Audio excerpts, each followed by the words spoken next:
फिर अगर आप मुझे ये बोल रहे हो कि ये पीडीएफ 10 बार करनी है, मैं क्वेश्चन ही नहीं आने दूंगी अपने दिमाग में कि 10 बार कौन करता है, नहीं। हम्म। 10 10 खत्म। अब उसे पूरा दिन लग जाए, पूरा संडे चला जाए। तो मेरा सिंपल सा लॉजिक होता था, जो टीचर बोल रहे हैं डू इट एज दे से। स्कूल से मैं ऐसी थी। जब तक रेशो, परसेंटेज, पार्टनरशिप, ये प्यारे बच्चे हैं, ये प्यारे सब्जेक्ट्स हैं, इनको अच्छा लगता है करने में। जब ये खत्म हो जाते हैं उसके बाद पता चलता है, अरे यार अभी तो शुरू हुई है अर्थमेटिक, अभी तो लंबा रास्ता है। And I personally feel math और रीजनिंग में से एक कुछ इजी आता है। इजी भी नहीं, इजी बहुत नहीं बोलना चाहिए, मॉडरेट डुएबल, आता है। मॉडरेट, डुएबल, कुछ कुछ डुएबल। और रीजनिंग, मतलब इन दोनों में से कुछ एक ऐसा होगा जिसमें से आपको ज्यादा नंबर मिल जाएंगे। जबकि मुझे मैथ शुरू में नहीं पसंद, लेकिन वो मेरा सबसे ज्यादा scoring subject, better than reasoning. उसमें मैं रीजनिंग से बेटर मार्क्स लेके आई थी अपने इस जिस जॉब में मैं हूँ अब। तो वही वाला सीन होता है कि शुरू में, और एक और चीज, एंड तक, जब तक वो बिल्कुल लास्ट सेकंड स्किप होकर सेक्शन नहीं चेंज हो रहा तब तक गिव अप नहीं कर। कोई नहीं, एक क्वेश्चन एक्स्ट्रा, क्या पता कट ऑफ नीचे, बहुत चीजें होती हैं कि कट ऑफ नीचे चल जाए, और कुछ किस्मत का भी पता है। क्या पता रीजनिंग आगे बहुत आसान रखी हो, तो मैथ्स में अगर थोड़ा सा किचपिच हो गया तो आप आगे कवर कर लें।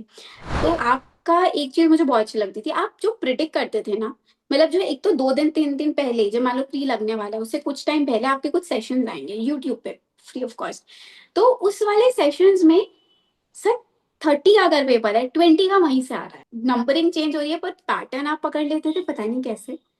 और काफी हद तक, क्योंकि मैं वो वाली वीडियोस करती थी, क्योंकि एंड टाइम आप पढ़ते नहीं हो, एटलीस्ट मैं नहीं पढ़ती थी। जब एग्जाम बिल्कुल लगा हुआ है तो उससे 2 दिन पहले मैं ब्रेक पे चली जाती थी। तो मैं सिर्फ वीडियो वाली पढ़ाई इज इजी मेरे कॉन्सेप्ट से, तो मैं जो भी यूट्यूब पे आ रहा है, जिन टीचर्स को मैं फॉलो करती हूँ उनकी क्लासेस खोलकर जो वो पढ़ा रहे हैं चुपचाप पढ़ लेती थी। कॉन्फिडेंस भी अलग होता है, क्योंकि आज जब हम ना दिमाग में लेके चल रहे हैं कि हमने डिफिकल्ट पढ़ा हुआ है, मतलब हमने अच्छा एक लेवल आपने पढ़ा दिया है, तो उसके बाद जैसे ही वो पेपर आसान लगता है ना, कॉन्फिडेंस ऐसे हो जाता है कि अरे बाप को मुझसे वो जोन आ जाता है। एटलीस्ट मुझे प्री में तो हमेशा ऐसे ही लगता था मैं। एक ऐसे बच्चे को जो रीजनिंग को सुपर स्ट्रॉन्ग करना चाहता है, क्या करना चाहिए उसको?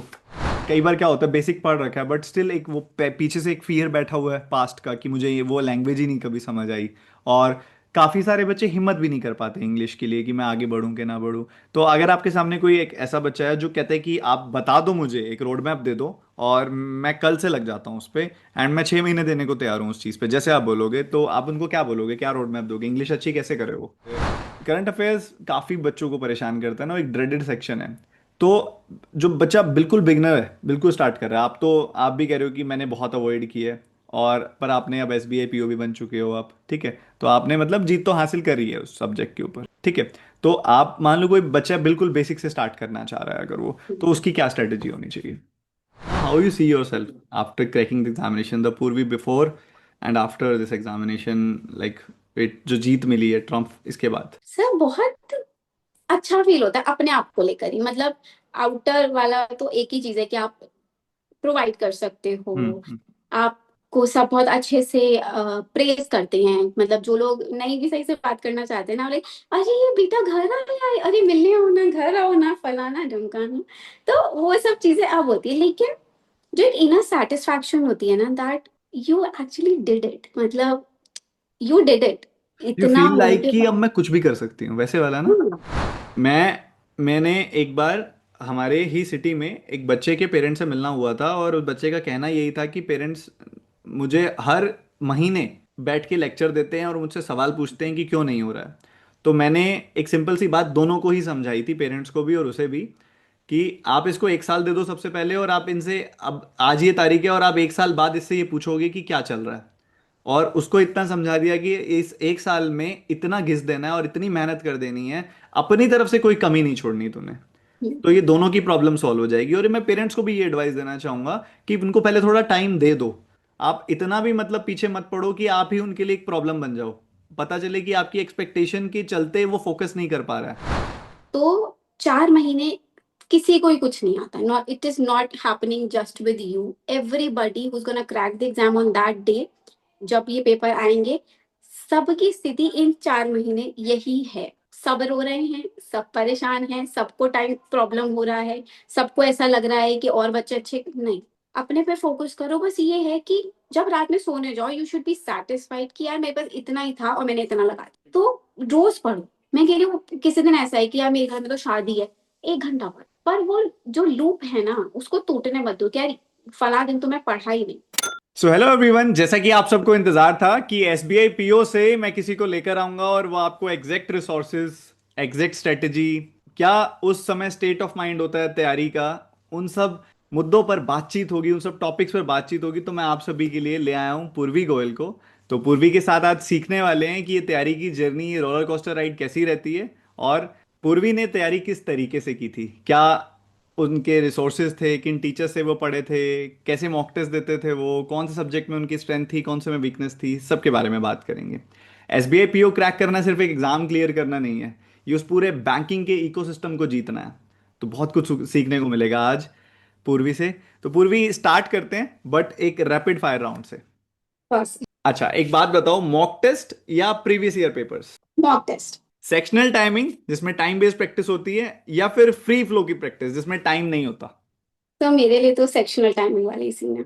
बैंक एग्जाम पहले ज्यादा डिफिकल्ट लगता था, और बैंक एग्जाम में पहले ऐसी क्या चीज थी जो डिफिकल्ट लगती थी, और अब जब क्रैक कर लिया है तो एक्चुअली क्या डिफिकल्ट निकला? सर मेरे लिए दोनों टाइम पे करंट अफेयर्स ही था। मुझे वो पहले भी डिफिकल्ट लगता था, एग्जाम करने टाइम पर भी वही डिफिकल्ट लगा था, बिकॉज पता ही नहीं होता है कि क्या आ रहा है, बहुत ज्यादा ही बैंडविड्थ है उसकी। ठीक है। मेंस या इंटरव्यू, कौन सा ज्यादा चैलेंजिंग लगा? इंटरव्यू। कॉन्सेप्ट क्लैरिटी या स्पीड प्रैक्टिस, क्या प्रायोरिटाइज करोगे? Concept clarity always. पहले क्वेश्चन सॉल्व करना और फिर चैप्टर समझना, या फिर पहले चैप्टर को मास्टर करना फिर क्वेश्चंस करना? सर पहले मैं चैप्टर मास्टर ही करती थी, उसके बाद ही मैं उसकी प्रैक्टिस करती थी आगे। Perfect. Daily short study sessions या लॉन्ग स्टडी मैराथन्स, क्या वर्क किया आपके केस में? इनिशियल एरा में मेरी प्रैक्टिस के मतलब शॉर्ट वाले सेशंस, एंड आफ्टर दैट जब मेरी सिलेबस हो गया था उसके बाद मैं मैराथन वाली थी। एक्यूरेसी पे फोकस या मैक्सिमम अटेम्प्ट्स पे?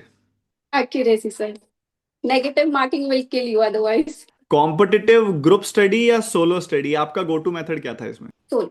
सोलो। ज्यादा मॉक टेस्ट या डीप कॉन्सेप्ट बिल्डिंग? अब ये इसमें ऐसा कह सकते हैं कि ज्यादा मॉक टेस्ट या फिर deep concept building first? First I build the concept only, उसके बाद I go with early morning preparation या लेट नाइट स्टडी, क्या स्टाइल था आपका इसमें से? अर्ली मॉर्निंग, लाइक 4 AM मेरी सुबह हो चुकी होती थी। चलिए, अब आपने काफी सारे हिंट्स दे दिए हैं बीच बीच में, तो अब हम ना थोड़ा स्पेसिफिक जाने वाले हैं, सब्जेक्ट वाइज बातचीत करेंगे। और सब्जेक्ट वाइज बातचीत के अंदर सबसे पहले मेरे सब्जेक्ट से शुरू करते हैं, क्वांट। तो क्या क्वांट आपका फेवरेट सब्जेक्ट था? नहीं, रीजनिंग था सर। तो आपका उसमें सबसे ज्यादा बढ़िया एक टिप्स बताओ आप, टॉप कैलकुलेशन स्पीड की। सर मैं पीडीएफ कर लेती थी स्पेसिफिक कैलकुलेशन के लिए, मैं उसे तब तक करती थी जब तक मुझे आंसर रट नहीं जाए। जब मुझे आंसर रट जाते थे मैं तब पीडीएफ ड्रॉप कर देती थी, फिर मैं दूसरी पे जाती थी। तो वहां से मुझे ऐसा लगता था कि हाँ वो कैलकुलेशन मेरी स्पीड वहीं से आई थी। डेटा इंटरप्रिटेशन प्री में भी आती है, मेंस में भी आती है, तो वहां पे कैसे उसको टैकल किया? तो शुरुआत में कैसी लगती थी जब आपने तैयारी शुरू की थी, तो उसको कैसे देखते थे? और जब आप तैयारी में आगे बढ़ गए और उसको मास्टर कर लिया, तो उस पूरी जर्नी को पूरा डिटेल में समझना चाहता हूँ। सर डीआई के लिए शुरू शुरू में तो जो बिल्कुल बेसिक वाली होती है ना, स्पेसिफिक ग्राफ वाली, वो मुझे बहुत पसंद थी, बिकॉज वो अच्छी लगती थी देखने में और थोड़ी सी देखी हुई लगती थी। लेकिन मैं पहले क्वेश्चंस देखती थी सारे, जस्ट एक थरो रीड छोटा सा, उसके बाद मैं आके डीआई सॉल्व करती थी। सेम मैंने मेंस में भी फॉलो करा है। मैं पहले, क्योंकि मेरे कॉन्सेप्ट्स मैथ्स के अच्छे हो गए थे, मैंने अच्छा टाइम दिया, लाइक 6-7 मंथ्स में सिर्फ कॉन्सेप्ट्स पे रही हूँ। और मैं तब बुक से पढ़ती थी, मैं तब तक पीडीएफ मॉक टेस्ट कुछ नहीं करती थी। तो मैंने डीआई भी, वो आपकी जो क्वांट की एक बुक आती है, मैंने वो बहुत बार सॉल्व करी है, लाइक मल्टीपल टाइम्स। तो वहां से वही पहले क्वेश्चंस हल्के से देख लिए, उसके बाद डीआई सॉल्व करी, और मैं आपके कोर्स के हिसाब से ही चली हूँ डीआई में। अगर आप बार पढ़ा रहे हो तो मैं वही प्रैक्टिस कर रही हूँ, फिर अगर आप लाइन पे चले गए, फिर आप ऊपर ऊपर ऊपर ऊपर, फिर वो चलता चला गया। तो वहां से डीआई मेरा स्ट्रॉन्ग सेक्शन था, मैथ्स। आपने अरिथमेटिक में प्रैक्टिस की, अरिथमेटिक शुरू में बहुत पेन देता है बच्चों को, आपका भी बहुत था ऐसा ही? बहुत सर कौन से बहुत। टॉपिक में सबसे ज्यादा प्रैक्टिस लगी थी? मुझे एक तो टाइम स्पीड डिस्टेंस और मेंसुरेशन, ये स्टार्टिंग जब करते हैं अरिथमेटिक की, तो ऐसे काफी पेनफुल फील होती है ना, कि जब परसेंटेज चल रहा है, जब स्टार्टिंग एकदम। जब तक रेशियो परसेंटेज पार्टनरशिप, ये प्यारे बच्चे हैं, ये प्यारे सब्जेक्ट्स हैं, इनको अच्छा लगता है करने में। जब ये खत्म हो जाते हैं उसके बाद पता चलता है अरे यार अभी तो शुरू हुई है अर्थमेटिक, अभी तो लंबा रास्ता है। तो कई बच्चों के लेकिन लिए ये जर्नी ऐसे बन जाती है कि परसेंटेज, और जब ये शुरू में जो एक अभी लैंग्वेज का फियर होता है ना बच्चों में, वो डेवलप नहीं हुआ होता अभी उस समय तक, तो धीरे धीरे जब परसेंटेज आता है तो लगता है कि यार अब ये पढ़ पढ़ के पहले समझना पड़ेगा, क्योंकि अभी तक तो सिर्फ कैलकुलेशन ही सीख रहे थे, क्वाड्रेटिक इक्वेशन, सिंप्लीफिकेशन, इन सब में। और अब एकदम क्या हो गया, एकदम से लैंग्वेज आने लग गई, तो थोड़ा सा पेन होता है और वहां वो भी पे। अच्छी बड़ी लैंग्वेज आती थी, मतलब ऐसे नहीं होता था कि आप देखो और आपको समझ जाएगा कि अरे क्या मांग रहा है, शुरू में तो बहुत टाइम लगा। अर्थमेटिक ये डिमांड करती है जितना पेशेंस है ना अर्थमेटिक, और ये है कि ऐसा पेशेंस है कि उसमें वो रिटर्न भी उतना देकर जाती है। उसमें आप बहुत कम चांस होता है कि आपकी गलती हो जाए, या तो आप नहीं ही कर पाओगे या तो आप कर ही ले जाओगे, बीच का कुछ नहीं। कॉन्फिडेंस कितना रहता है मेंस के अंदर उसके बाद, क्योंकि प्री के अंदर तो चलो, मैं मुझे नहीं लगता प्री में बहुत ज्यादा अर्थमेटिक बच्चे करते हैं, वो डीआई और वन लाइनर्स हो जाते हैं, दो चार अर्थमेटिक हो जाते हैं, सबका यही हाल होता है, SBI PO, IBPS PO, officer गए की बात लो, क्लर्क में तो पूरा पेपर ही हो जाता है। बट जब मेंस में बैठते हैं, जब डीआई भारी भारी दिखती है, तब सेवियर अर्थमेटिक ही बन के आती है वहां पे। क्योंकि सर उसमें कुछ आ ही नहीं रहा है स्पीड मैथ से रिलेटेड। मतलब उसमें जब हमारे टाइम पे जो डीआई भी प्रॉफिट एंड लॉस पे पूरी डीआई दे रखी है, अब आपको अगर आता ही नहीं है प्रॉफिट एंड लॉस तो वो 5 नंबर या 10 नंबर जिसमें भी जिस कैटेगरी में वो फॉल करे वो गया हाथ से। आप पे अटेम्प्ट का भी ऑप्शन नहीं है। तो मुझे खुद भी समझ नहीं आता लोग बिना अर्थमेटिक करे कैसे मैथ्स में स्कोर कर रहे हैं, मैं आज तक नहीं समझ पाई हूँ ये बात। अर्थमेटिक का मेन पता उन्हीं बच्चों को चलता है जो प्री देने के बाद मेंस में बैठते हैं जाके, क्योंकि जब आप आईबीपीएस पीओ, एसबीआई पीओ का कोई भी मेंस देते हो, तो उसके अंदर आपको डीआई में से कोई रेयरली ऐसा होता है जो लगता है कि कॉन्फिडेंस आ रहा है ये शुरू करने का। और क्योंकि होंगी डीआई ऐसी 20-20 मिनट, 15-15 मिनट लग जाएंगे, पता लगेगा वो शुरू भी कर रहे हैं और पता चला कुछ हुआ भी नहीं उसके अंदर। कम से कम अर्थमेटिक में ये तो है कि 5 मिनट भी देंगे तो नंबर तो निकल के आ रहा है वहां से। ये तो है सर। नहीं नहीं, बहुत अर्थमेटिक का तो बहुत ध्यान रखना जरूरी है। अच्छा, पूरी एक और इम्पॉर्टेंट चीज़, जो मॉक टेस्ट होता है स्टार्टिंग में बच्चा देता है ना, तो शुरू शुरू में एक्यूरेसी भी बहुत वीक होती है, एंड देन उसके बाद कॉन्फिडेंस भी नहीं आ रहा होता स्टार्टिंग में, मार्क्स देख के फिर मन भी नहीं करता मॉक टेस्ट देने का। तो एक मॉक टेस्ट का पूरा गेम डिटेल में समझाओ, आपका क्या शुरुआत में मॉक टेस्ट दिया था तो कैसा लग रहा था, और उसके बाद जब आपको चीज़ें समझ आने लगी कि मॉक टेस्ट है, हम मैंने भी बहुत बार बहुत डिटेल डिस्कशंस किए हैं मॉक टेस्ट के ऊपर कि क्यों देना चाहिए, शुरू में क्या मतलब होता है, उसका बाद में क्या मतलब होता है। तो आपका मॉक टेस्ट को लेके क्या प्रोस्पेक्टिव है उस पे, लेट्स डिस्कस। आप अपना इनपुट दो, मैं भी उसके बारे साथ जो अराउंड चीज़ होगी मैं भी बात बताता हूँ उसके साथ साथ। सर मेरा मॉक टेस्ट मैंने स्टार्टिंग के 7 महीने में एक भी मॉक टेस्ट नहीं लगाया था, जो मेरा और मेरा तब तक फर्स्ट एग्जाम जो मैंने दिए थे फर्स्ट टाइम पर, मेरे उसमें से प्री निकल गए थे, क्योंकि उसमें से 2 प्री ऐसे आए थे जो ऑलमोस्ट हर बच्चे का निकल गया था, नॉट जस्ट मी, कि कम प्रैक्टिस। तो मैंने उस टाइम मॉक टेस्ट नहीं लगाए थे, उसके बाद मैंने मेंस पढ़ना शुरू करा। तो उस वाले ईयर में जो मेरे मतलब आप पूरा एक साल हटा दो, जो सेकेंड ईयर वाला प्रेपरेशन था मैंने वहां से मॉक टेस्ट स्टार्ट किया था। पर आफ्टर सम टाइम ना प्री के मॉक देने में सर मजा आने लगा। मतलब क्योंकि स्टार्टिंग में मैं भी मानती हूँ कि मुझे याद है मेरे फर्स्ट मॉक टेस्ट में कुछ 25 नंबर आए थे, और जब मैंने कोई क्लैरिकल का ही शायद आईबीपीएस क्लर्क का मॉक टेस्ट दिया था तो मेरे सिर्फ 25 नंबर आए थे। सर दिल जो टूटा था, जैसे खनक कान तक आई थी कि ये क्या हो गया, मैंने एक साल लगाया, मैं इतना पढ़ी हूँ फलाना ढिमकाना, पर मार्क्स कहाँ है। तो उसके बाद मैंने उसको बैठ के एनालाइज करा, फिर अगला अगला, तो धीरे धीरे स्कोर आता चला गया। तब मुझे इनमें समझ आया कि गेम मॉक टेस्ट देने का नहीं, उसको एनालाइज करने का। 1 घंटे में वो खत्म हो जाएगा, लेकिन 1.5-2 घंटा मुझे लगता था सिर्फ उसको एनालाइज करने में। जो क्वेश्चन करे मैं वो भी करती थी, जो गलत हुए मैं वो भी करती थी, जो नहीं ही हुए, कुछ होता था टाइम की वजह से, कुछ मैं स्किप करती थी, तो मैं वो फिर बैठ के सारे क्वेश्चंस लगाती थी। तब वहां से धीरे धीरे धीरे बहुत स्लोली स्पीड भी आने लग गई। उसके बाद थोड़े मार्क्स सही आने लग गए। फिर मेरा प्रॉब्लम था एक्यूरेसी, मेरी स्पीड आ गई, क्योंकि स्पीड मैच में मैं कर तो फटफट पढ़ देती थी पर मेरे कभी भी गलत हो जाते थे। तो फिर मैंने वहां थोड़ा स्लो डाउन करा। मैं मॉक देती थी, उसमें जो जो एरर्स आए, जैसे मान लीजिए मैंने मैथ्स कर दिया, उसमें मुझे देखा कि मेरी रॉन्ग नंबर सीरीज कुछ गलत हो गई, तो फिर मैं अगले 2 दिन सिर्फ रॉन्ग नंबर सीरीज के चैप्टर्स उठा के कर, जो मैथ्स का आवर्स होते थे, 3 घंटे मैंने मैथ्स के थे, तो फिर वो 3 घंटे सिर्फ रॉन्ग नंबर सीरीज। मान लो फिर मेरी प्रॉफिट एंड लॉस में कुछ गलती हो गई, मेरी अर्थमेटिक नहीं बनी फॉर एग्जाम्पल, तो अगले 2 दिन फिर प्रॉफिट एंड लॉस के चैप्टर्स। तो ऐसे कर करके मेरा मॉक टेस्ट स्ट्रॉन्ग सेक्शन धीरे धीरे धीरे धीरे मैंने डेवलप करा। जो भी ये स्टूडेंट देख रहे हैं ये वीडियो, पूर्वी ने बहुत बढ़िया बात बताई है इसमें कि एनालिसिस सबसे मेजर और क्रुशियल पार्ट होता है जब आप मॉक टेस्ट देते हो। ठीक है, मैं इसको कई बार ब्लड टेस्ट जैसा भी इसको एक डिनोट कर देता हूँ कि ब्लड टेस्ट जैसा है कि हमारे हम उसमें वाइटल्स दिखते हैं कि हमारे कैसे हैं, तो इसमें भी हमें पता लग जाता है कि हम कौन से चैप्टर्स में वीक चल रहे हैं और कौन से चैप्टर हमारे स्ट्रांग हैं, कहाँ पे हमें और एक्यूरेट होना है, कहाँ पे हमें और फास्ट होना है। ठीक है। तो जैसे कि पूर्वी ने कहा कि जो उनको दिख रहा था कि यार ये टॉपिक के क्वेश्चंस हमेशा गलत हो रहे हैं या ये टॉपिक में मेरा स्लो पढ़ रही हूँ, तो वो उन टॉपिक्स की प्रैक्टिस थोड़ी ज़्यादा कर रही है अगले 2-3 दिनों में। तो इससे आपको बहुत अच्छी चीज़ ये सीखने को मिलती है कि पहली बात तो जब आपका प्रिलिमिनरी फेज है, शुरू के 3-4-5 महीने जब आप अपने कॉन्सेप्ट्स को बिल्ड कर रहे हो, उस समय पर आपने वैसे शौक के लिए मॉक टेस्ट देना दीजिए, बट जज मत कीजिए अपनी परफॉर्मेंस को उस समय। परफॉर्मेंस जज करनी शुरू करनी है आपने जब आपकी एक बार कॉन्सेप्चुअल क्लैरिटी हो चुकी है, और उसके बाद जब आप मॉक टेस्ट देना शुरू करोगे, तब हर मॉक टेस्ट आपके लिए एक खुद का प्रिपरेशन चेक है। देखो, मॉक टेस्ट दो, चेक करो, ये वीक है उसको और बेटर करो, और जब वो ठीक होने लगे तब और फाइंड आउट करो कि अभी भी मेरे मार्क्स कम क्यों आ रहे हैं, क्यों आ रहे हैं। अब ये यहाँ पे स्पीड और बेटर की जा सकती है, तो चलिए अब टाइमर के साथ लगा के प्रैक्टिस कर लेते हैं, इस टॉपिक की मेरी एक्यूरेसी तो बनने लग गई है।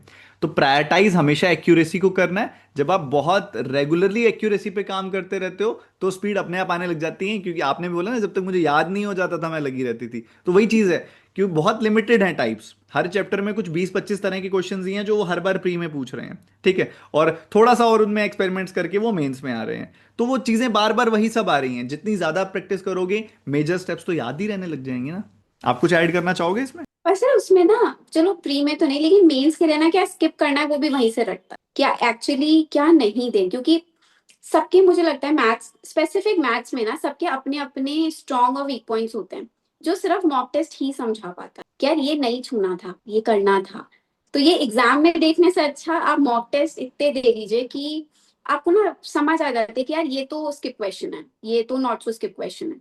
तो उसकी वजह से ना मेंस में मैक्सिमम मेरे सबसे ज्यादा अटेम्प्ट भी मेंस में, इवन एसबीआई पीओ के लिए मैथ्स ही था। इसी इसी की वजह से मेरी ना मेंस की कट ऑफ काफी अच्छी, मतलब जो मेंस में मेरे मार्क्स थे वो अच्छे आ गए थे एसबीआई पीओ के। तो नहीं, बहुत अच्छी बात है। और अब भी एक बात बताओ, जब आप तैयारी शुरू कर रहा था, जो प्राइमरी फेज होता है, शुरू के 3 से 4 महीने होते हैं, आपको चारों सब्जेक्ट एक साथ लेके चलने होते हैं। और जैसे अभी भी वही जोन चल रहा है, जैसे जनवरी में मेरे नए बैचेस स्टार्ट हुए हैं, और जो बच्चे पढ़ रहे हैं, अब जैसे जैसे अरिथमेटिक का पोर्शन स्टार्ट हुआ है, right now ratio, I just ended ratio, अब कल से हम नेक्स्ट चैप्टर स्टार्ट कर रहे हैं। तो ज़्यादातर बच्चों को क्या प्रॉब्लम अब शुरू होने लगी है कि अब हर तरफ से बर्डन बढ़ रहा है। अभी वन लाइनर्स उतना पेन नहीं दे रहे थे, बट जब अरिथमेटिक स्टार्ट हुआ तो हेक्टिक हो गया। इंग्लिश में भी कुछ ना कुछ ऐसे चल रहा होगा, रीजनिंग में भी कुछ ऐसे ही चल रहा होगा, एंड जीए के लिए भी डेली बच्चा टाइम दे रहा है। तो जब आप इस जोन में थे, जब समझ नहीं आ रहा था कि टाइम कैसे मैनेज करूं, जो आज के बच्चे का बहुत बड़ा सवाल है कि टाइम कैसे मैनेज करूं, उस पर आप अपना क्या इनपुट देना चाहोगे? सर मैं ना हमेशा से बहुत टीचर्स किड रही हूँ, तो जो टीचर बोलता है मैं सुनती हूँ और मैं वही करती थी। तो जैसे निमिषा मैम क्या बोलती है कि आप मुझे सिर्फ अपने दिन का 3 घंटे दे दीजिए, 1 घंटा आप परफेक्शन करिए, 1 घंटे ग्रामर ग्रंथ और 1 घंटा आप एडिटोरियल, मैं सिर्फ उतना ही करती थी। हम्म। इस 3 घंटे में मेरी इंग्लिश खत्म हो जाती थी। उसके बाद मैं सैटरडे संडे जिस दिन नहीं है क्लास तो मैं प्रैक्टिस करती थी, वरना मैं मैम के भरोसे थी कि ये मेरी नैया लगा देंगी इंग्लिश में पार। मैथ्स के लिए मैं जैसे 2 घंटे की आपकी क्लास हुआ करती थी, मतलब अप्रोक्स वो 1:45 से लेके 2 घंटे के बीच में ही कहीं लैंड करती थी अभी और भी इतना ही चल रही है, 1 hour 45 minutes। हाँ मेरे फ्रेंड अभी पढ़ ही रहा है, वो अभी रेशो, उसने मुझे बताया ही था कि अभी आपकी क्लासेस खत्म हुई है रेशो वाली। तो उसमें मैं 2 घंटे मैथ्स के लिए और रखती थी। ठीक है। तो यहाँ पे मेरे 4 घंटे यहाँ खत्म, क्योंकि मेरे सिटिंग आवर्स में मुझे ऐसे नहीं लगता था कि कभी कोई दिक्कत हुई है, मैं बैठ पाती थी।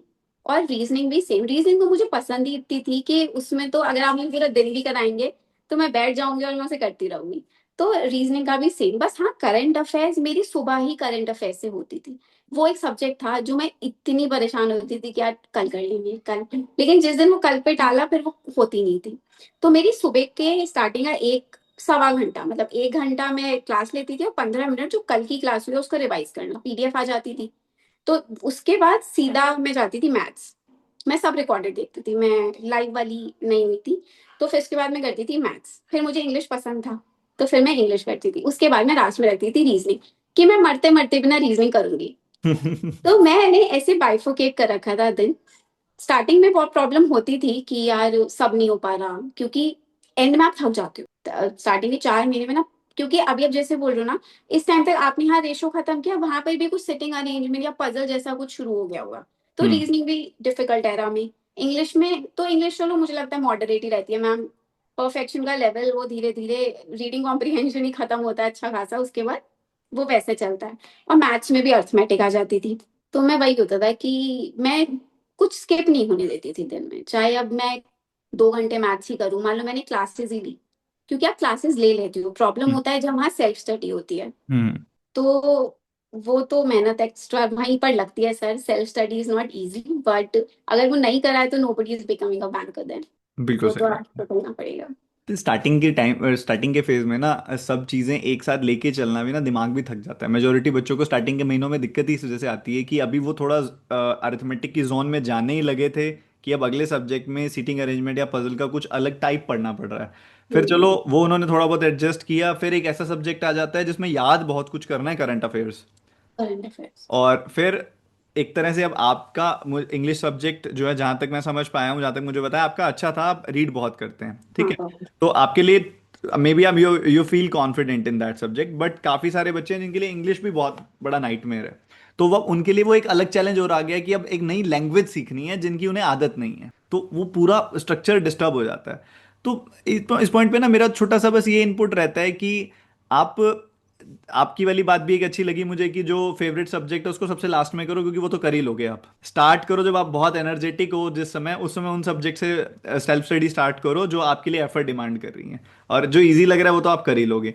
स्टार्टिंग में कुछ कुछ चीजें बच्चे गलत भी करते हैं, जैसे कि ना जैसे रिवीजन करने का तरीका, कई बच्चे क्या करते हैं, वीडियो खोल के ही रिवाइज करते हैं दोबारा से, जो हाँ। बहुत गलत प्रैक्टिस है। इस बैच में तो मैंने नोट्स देना ही स्टार्ट कर दिया है। और चलो हम्म। नोट्स नहीं तो एनोटेशन वाली पीडीएफ आपके टाइम पे भी दी जाती थी। हाँ तो हाँ। एनोटेशन वाली पीडीएफ को रेफरेंस में रख के सीधा क्वेश्चन ही लगा डालो, वो उसमें हम्म। क्या होगा कि आप 1.5 घंटे की क्लास को 30 मिनट्स में रिवाइज कर लोगे, 35 मिनट्स में रिवाइज कर लोगे। तो आपका एटलीस्ट वो बर्डन तो थोड़ा कम हो गया। और सेल्फ स्टडी थोड़ी, आपके जो प्रैक्टिस के क्वेश्चंस हैं आप थोड़े बहुत करो ड्यूरिंग द क्लासेस, बाकी वीकेंड्स आपके लिए हमेशा फ्री रहते ही हैं। तो शुरू में थोड़ी दिक्कत आएगी, बट आप थोड़ा थोड़ा स्मार्टली मैनेज कर पाओगे बाकी सब चीज़ें भी। और सबसे ज़्यादा पढ़ाता भी मैं ही हूँ, सबसे मेरी लंबी लंबी क्लास होती है, हाँ। बच्चे कहते हैं सर अभी तो पेट खत्म होता, अभी आप यूट्यूब पे ये कह रहे हो, ये भी करना ज़रूरी है। तो कोई बात नहीं, आप जितना मैनेज कर पाओ स्टार्टिंग में करो, धीरे धीरे जब आपका जब आईक्यू बेटर होता है ना, तो आपको हर चीज में कम समय लगता है। ठीक है, स्टार्टिंग में सबके साथ ऐसा होता है, तो घबराना नहीं है। एसबीआई पीओ मेंस पे मेरा आज बहुत अच्छा डिस्कशन होने वाला है आपसे। बहुत डरते हैं बच्चे एसबीआई पीओ मेंस से, और आप एसबीआई पीओ मेंस जीत के आए हो। तो आप बताओ, अच्छा क्वांट सेक्शन हमेशा डराता है, पर जब हम्म। आपने क्वांट सेक्शन वहां पे ओपन किया था, हमने उससे पहले काफी प्रैक्टिस की थी एसबीआई पीओ मेंस की, क्वांट की, और बहुत काम किया था। तो जब आपने क्वांट सेक्शन ओपन किया था, तो वहां पे कैसा था, डर था, क्या माइंडसेट था आपका, और उस समय क्या माहौल था, ये मैं समझना चाहूंगा। सर बहुत डर होता, मतलब उस टाइम एक्चुअली, क्योंकि आप ऑलरेडी 2 सेक्शंस देने के बाद दे रहे होते हो, तो मैथ्स जब खुलती भी है तो हमें ये अंदर से पता होता है कि मैथ्स और reasoning are the only subjects जहाँ पे फॉर श्योर आप नंबर खींच सकते हो। इंग्लिश आपकी बहुत अच्छी भी है ना, तो भी थोड़ी सी डाइसी रहती है, मतलब कुछ तो आप रीडिंग के बेसिस पे दे रहे हैं ना इंग्लिश, तो हो हम्म। जाता है कि आप उसमें बहुत गलती ना करो, तो उसकी भी नेगेटिव आपको मैथ और रीजनिंग से लेनी पड़ती है। And I personally feel math और रीजनिंग में से एक कुछ इजी आता है, इजी भी नहीं, इजी बहुत नहीं बोलना चाहिए, मॉडरेट डुएबल, आता है। मॉडरेट, डुएबल, हाँ। कुछ कुछ डुएबल। और रीजनिंग, मतलब इन दोनों में से कुछ एक ऐसा होगा जिसमें से आपको ज्यादा नंबर मिल जाएंगे। तो मैं मैथ्स में जैसे मैंने किया था, जब खुलता था तो मैं सबसे पहले वो स्टार्टिंग के 3.5 से 5 मिनट मैं सिर्फ क्वेश्चन देखती थी, और उसमें मेरी शीट पे आपको 3 लाइनें मिलेंगी, इजी, मीडियम और difficult, like not to touch, सबसे नीचे। हम्म। तो उसमें मैं क्वेश्चंस फटाफट फटाफट पढ़े, और उसमें मैंने नंबरिंग कर दी पूरे उन, मतलब मेरे पूरे वो 50-60 जितने क्वेश्चंस हैं वो सब मेरे पेपर पे आपको दिख जाएंगे लिखे हुए, जो नहीं करने वो भी, जो करने हैं वो भी। तो उस वजह से क्या होता था ना सर, कि मुझे बच्चे कहाँ, मतलब मैं कहाँ डरती थी स्टार्टिंग में जब 5 क्वेश्चन नहीं बने, 15 मिनट गायब।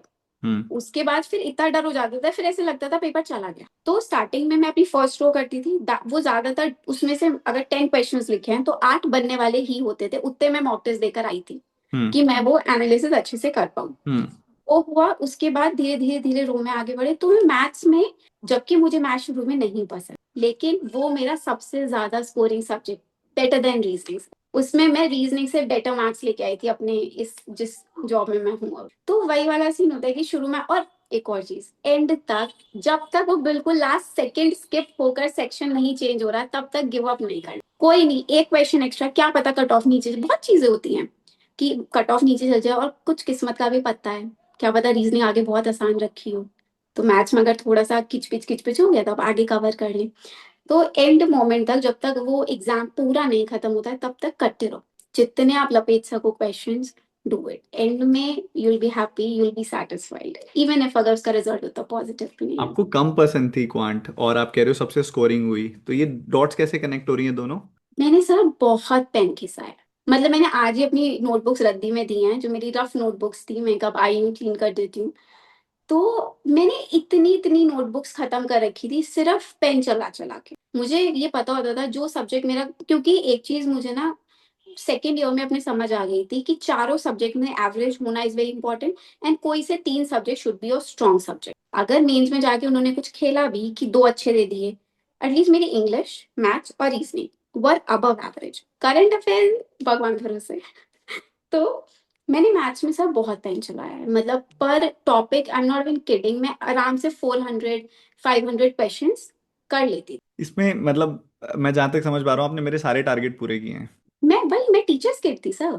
टीचर्स के मैं मेरे कान इतने खुले होते थे जब कोई भी टीचर, क्योंकि मुझे एक होता था कि मैं सोलो स्टडी वाली, जैसे मैंने कहा था, हम्म। तो मेरे पास दी ओनली सोर्स वाज सामने जो मुझे पढ़ा रहा है।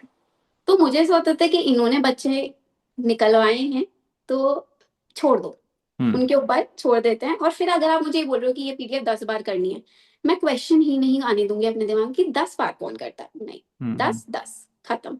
अब उसे पूरा दिन लग जाए, पूरा संडे चला जाए, तो मेरा सिंपल सा लॉजिक होता था, जो टीचर बोल रहे हैं डू इट एज दे से। स्कूल से मैं ऐसी थी, फर्स्ट बेंचर। और मैं कहता हूँ कि ऐसा कोई कर ले ना तो उसको और कुछ प्रॉब्लम भी नहीं आएगी। मैं अभी मैथ्स हीरो जब शुरू हो रहा था तो मैंने ओरिएंटेशन क्लास में 5 मिनट इसके ऊपर अलग से दिए थे और मैंने बात की थी कि या तो आप ट्रस्ट करो या नहीं करो, बीच का कोई रास्ता नहीं है। या तो मैंने बोल दिया आपने मान लेना है कि ये बोला है कर लेना है, अगर आपको आज भी ट्रस्ट नहीं हो रहा तो I will refund your fees, आप किसी और टीचर से पढ़ लीजिए जाकर। क्योंकि ये बहुत जरूरी है, आपका टाइम वेस्ट होगा, आप आधी अधूरी बात मानोगे आपको फिर। क्योंकि मैं भी जो भी टारगेट दूंगा वो प्रैक्टिकली दूंगा कि ये काम का है, तो ही मैं बोल रहा हूँ कि आप इसको 4 5 बार जाके करो। नहीं है काम का तो मैं बोलूंगा कि एक सिंपल रिवीजन रख लो। मैंने ये भी बोला था कि जब मेंसुरेशन किसी से बिल्कुल नहीं हो रहा है तुम कुछ मत करो, सिर्फ फॉर्मूलेज रट लो और कुछ मत करो, क्या पता वो फॉर्मूला मिल जाए पेपर में आगे तुम्हारे, फटाफट से नंबर आ जाए उस फॉर्मूला की वजह से। तो हर चीज का एक प्रैक्टिकल रीजन। मुझे अच्छा लग रहा है आपसे ये बात करके, और जब कोई मेरा ऐसा स्टूडेंट मिलता है जो इतना अच्छे से फॉलो करके आगे बढ़ा, आई एम वेरी हैप्पी। मुझे अच्छा लग रहा है, और वो मेहनत जो होती है ना वो आपकी नॉलेज में दिख रही है, आपकी बातों में पता लग रही है कि हाँ आपने सच में बहुत घिसा है। और ये ट्रांजिशन बहुत बड़ी बात है कि आपका सबका सबसे स्कोरिंग सब्जेक्ट मैथ्स बन गया, और जो अच्छा नहीं लगता था पहले।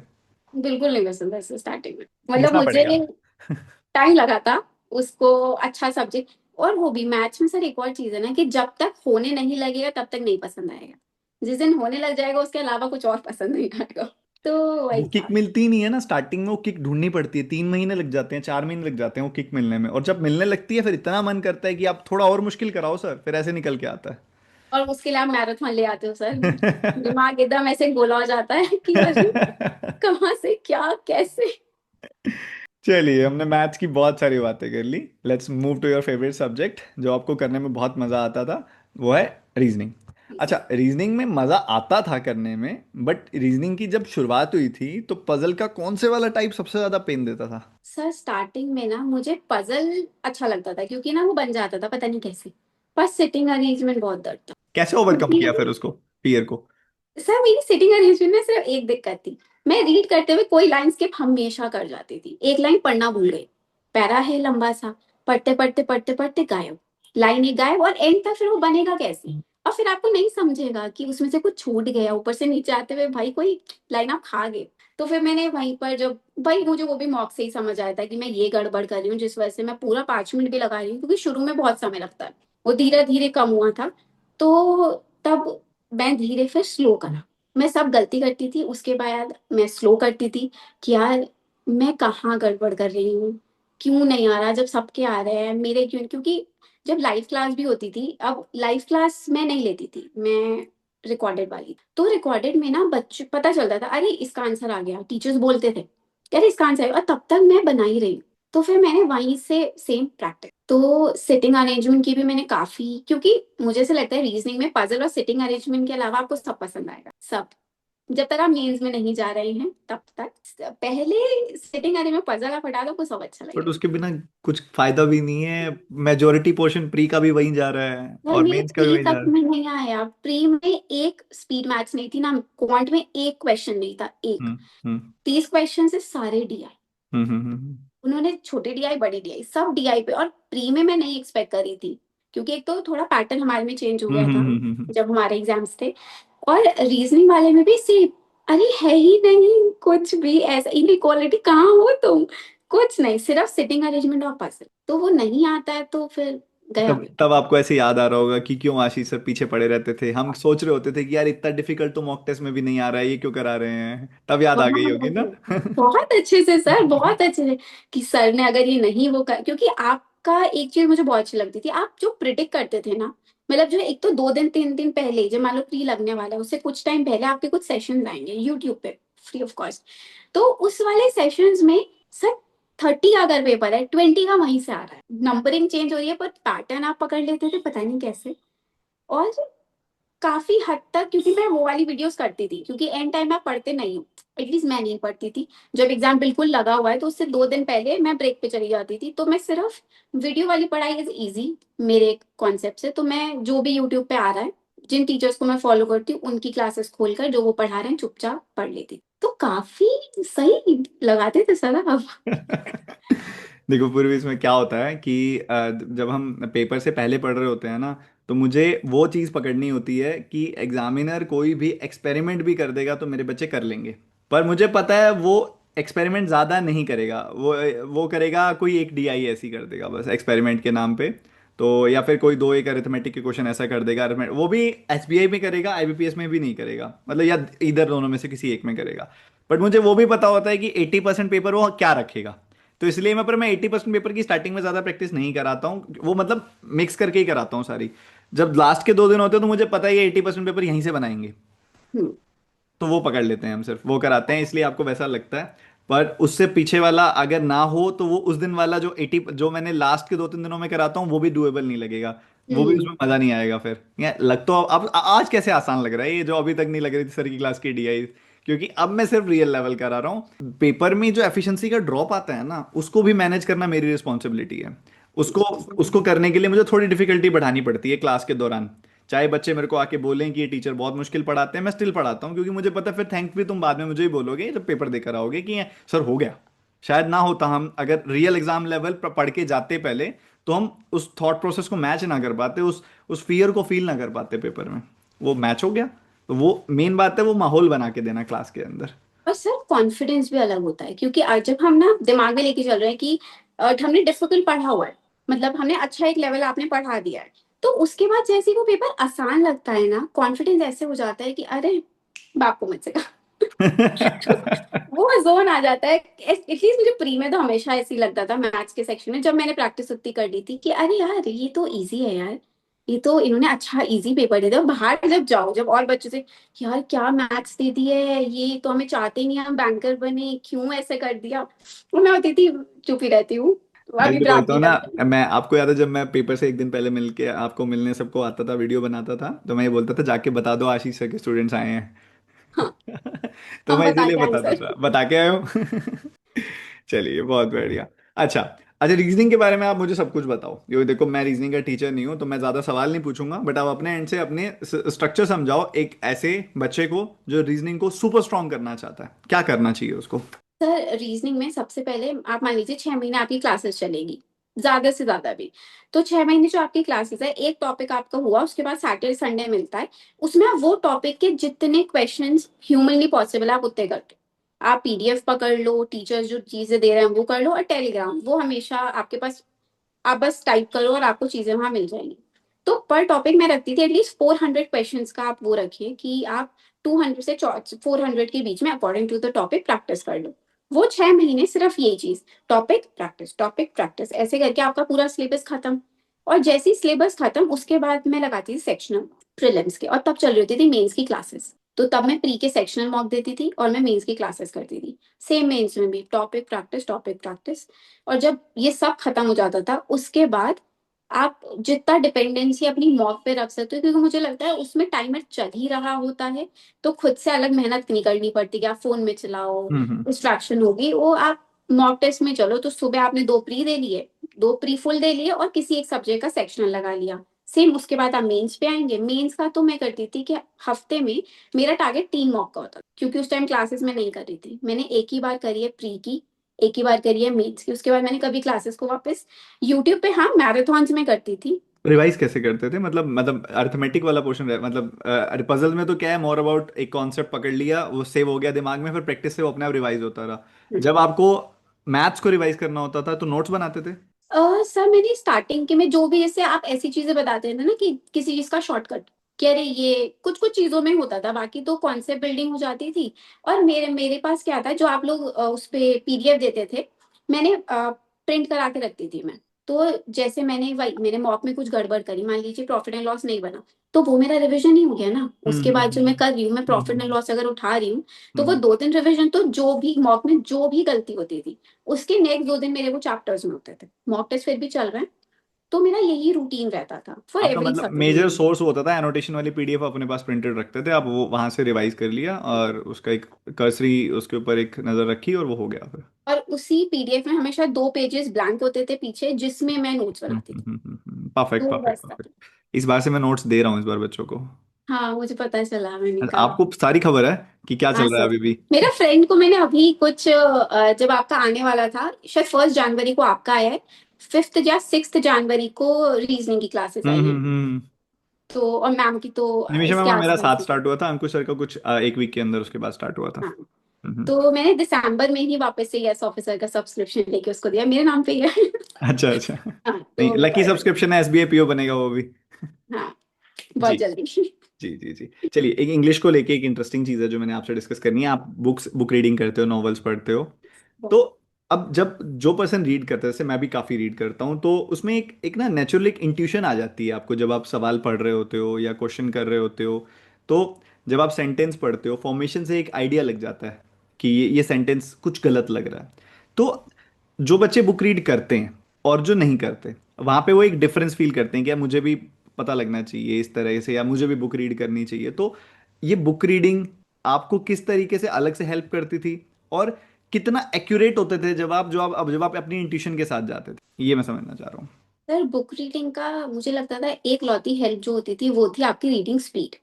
हम्म उसमें आप कभी सफर नहीं करेंगे, बिकॉज आपने ऑलरेडी वो अटेन कर रखे। दूसरी चीज थोड़ी बहुत वोकैब में मुझे लगता था, क्योंकि पढ़ते पढ़ते आपकी वोकैब अच्छी हो जाती है। मतलब बहुत अच्छी नहीं कि आप एकदम ही सारे वर्ड आपको हैं, पर आप इंग्लिश में अच्छे होंगे।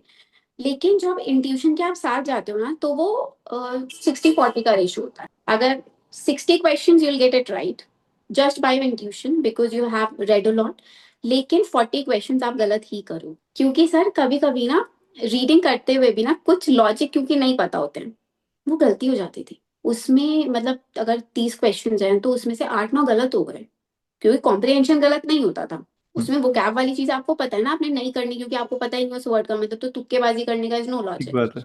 तो इंग्लिश में ज्यादा गलतियां होती वहां पर थी। अगर पैरा जंबल है तो बात दूसरी हो गई, वो अलग, उसमें गलती अलग हुई तो अलग तरह के उसके रूल्स हैं और अलग तरीके हाँ से जी, आगे। उसमें हाँ। नंबर चले जाते हैं। लेकिन मुझे लगता है जो लोग ऑलरेडी रीडर्स हैं उसको लीनियंटली ना लेके इंग्लिश को, कि नहीं अब हमारी अच्छी है, ये ना सोचकर उस पर थोड़ी और मेहनत कर लेना, वो इतना स्ट्रांग हो जाता है कि एक्चुअली आप 30 में से 28-29 स्कोर करते हो। एक बच्चा जो मतलब सब उसने बेसिक्स पढ़ा हुआ है और स्टिल वो प्रॉब्लम क्रिएट कर रहा है उसको इंग्लिश का, कई बार क्या होता है बेसिक पढ़ रखा है बट स्टिल एक वो पीछे से एक फियर बैठा हुआ है पास्ट का कि मुझे ये वो लैंग्वेज ही नहीं कभी समझ आई। और काफ़ी सारे बच्चे हिम्मत भी नहीं कर पाते इंग्लिश के लिए कि मैं आगे बढ़ूं कि ना बढ़ूं। तो अगर आपके सामने कोई एक ऐसा बच्चा है जो कहता है कि आप बता दो, मुझे एक रोड मैप दे दो और मैं कल से लग जाता हूँ उस पर, एंड मैं 6 महीने देने को तैयार हूँ उस चीज़ पे, जैसे आप बोलोगे, तो आप उनको क्या बोलोगे, क्या रोड मैप दोगे, इंग्लिश अच्छी कैसे करे वो? मैं बोलूंगी कि 2 महीने स्टार्टिंग के, मान लीजिए आप अभी से स्टार्ट करें तो मार्च और आपका अप्रैल आप ग्रामर ग्रंथ घोटो और पी जाओ। ठीक है। बहुत कम क्लासेस हैं, बहुत ज्यादा नहीं है, आप अच्छे से उसको पढ़ लो और उसके नोट्स बनाओ। मतलब सही में अपने हैंड रिटन, टीचर्स दे रहे हैं नहीं दे रहे हैं सेकेंडरी, अपने खुद के नोट्स उसके आप बनाइए जो आप हर संडे रिवीजन कर सकें। तो आपने 2 महीने में ग्रामर ग्रंथ खत्म कर लिया, आपके पास इतू से नोट्स होंगे, मुश्किल से 30-40 पेजेस, क्योंकि वन लाइनर्स होते हैं। हम्म तो आपने वो 40 पेजेस रख लिए, उसके बाद आप आओ परफेक्शन की क्लासेस जो ग्रामर ग्रंथ पे पढ़ा है, क्योंकि जब मैम कॉम्प्रहेंशन पे पढ़ाती है मैम उसमें अलग से बोल रही होती है, अरे ये एडजेक्टिव हो गया, यहाँ पे वर्ब आना था, अरे यहाँ वर्ब की मिस्टेक हो गई। तो धीरे धीरे ना सब चीज एक जगह पे आ जाती कि अच्छा ये आपने ग्रामर ग्रंथ में पढ़ा था, तो जो यहाँ मैम ने भी अप्लाई कर दिया पूरे सेंटेंस पे। तो उसके बाद परफेक्शन रेगुलर रखो जब तक पेपर नहीं निकल जाता, इंटरव्यू तक का, जब तक आप पेपर नहीं क्रैक कर लेते आप परफेक्शन लगाइए, उसी दिन से आप एडिटोरियल शुरू कर दो। एडिटोरियल में वो कैब एकदम हो जाएगी उस, क्योंकि मैम से ज्यादा मुझे नहीं लगता किसी को वो कैब आती है। मैम वो कुछ वो एक ही वर्ड के कुछ 50-60 सिनोनिम्स बताएंगी, एंटोनिम्स देंगी, तो वो अच्छा खासा कंटेंट हो जाता है उधर। और परफेक्शन आप रेगुलर बेसिस पे रखो, और जब संडे आए, हर संडे जब तक एग्जाम नहीं क्लियर होता अपने ग्रामर ग्रंथ के नोट्स लेके बैठो। अगर रिवाइज आपकी करते इंग्लिश हो। अच्छी है तो इट्स अ बोनस पॉइंट, अगर इंग्लिश नहीं भी अच्छी है तो you will be scoring like 22 out of 30 at least, just ऐसे फॉलो अप देकर, तो मुझे लगता है ऐसे हो जाता है इंग्लिश। टाइम मांगेगा, मतलब बहुत बार आपको लगेगा कि नहीं हो रहा है, बट आपको करते रहना है, रुकना नहीं है। क्योंकि एक वो लाइन थ्रेशोल्ड क्रॉस होने में टाइम लग जाता है कई बार, और हर एक के लिए वो अपना अलग है। ठीक है। किसी का 2 महीने में भी आ जाता है वैसा कि अब होने लग गया एंड अब कॉन्फिडेंट फील कर रहे हैं और अब पढ़ने का भी मन कर रहा है अब। कई लोगों का 4-5 महीने में भी नहीं आता। तो आपको करते रहना है, आपका वो जैसे वो लाइन क्रॉस हो जाएगी आपकी कॉन्फिडेंस भी आने लग जाएगा, आपके मार्क्स भी आने लग जाएंगे और कॉन्फिडेंस भी आने लग जाएगा। इंग जी।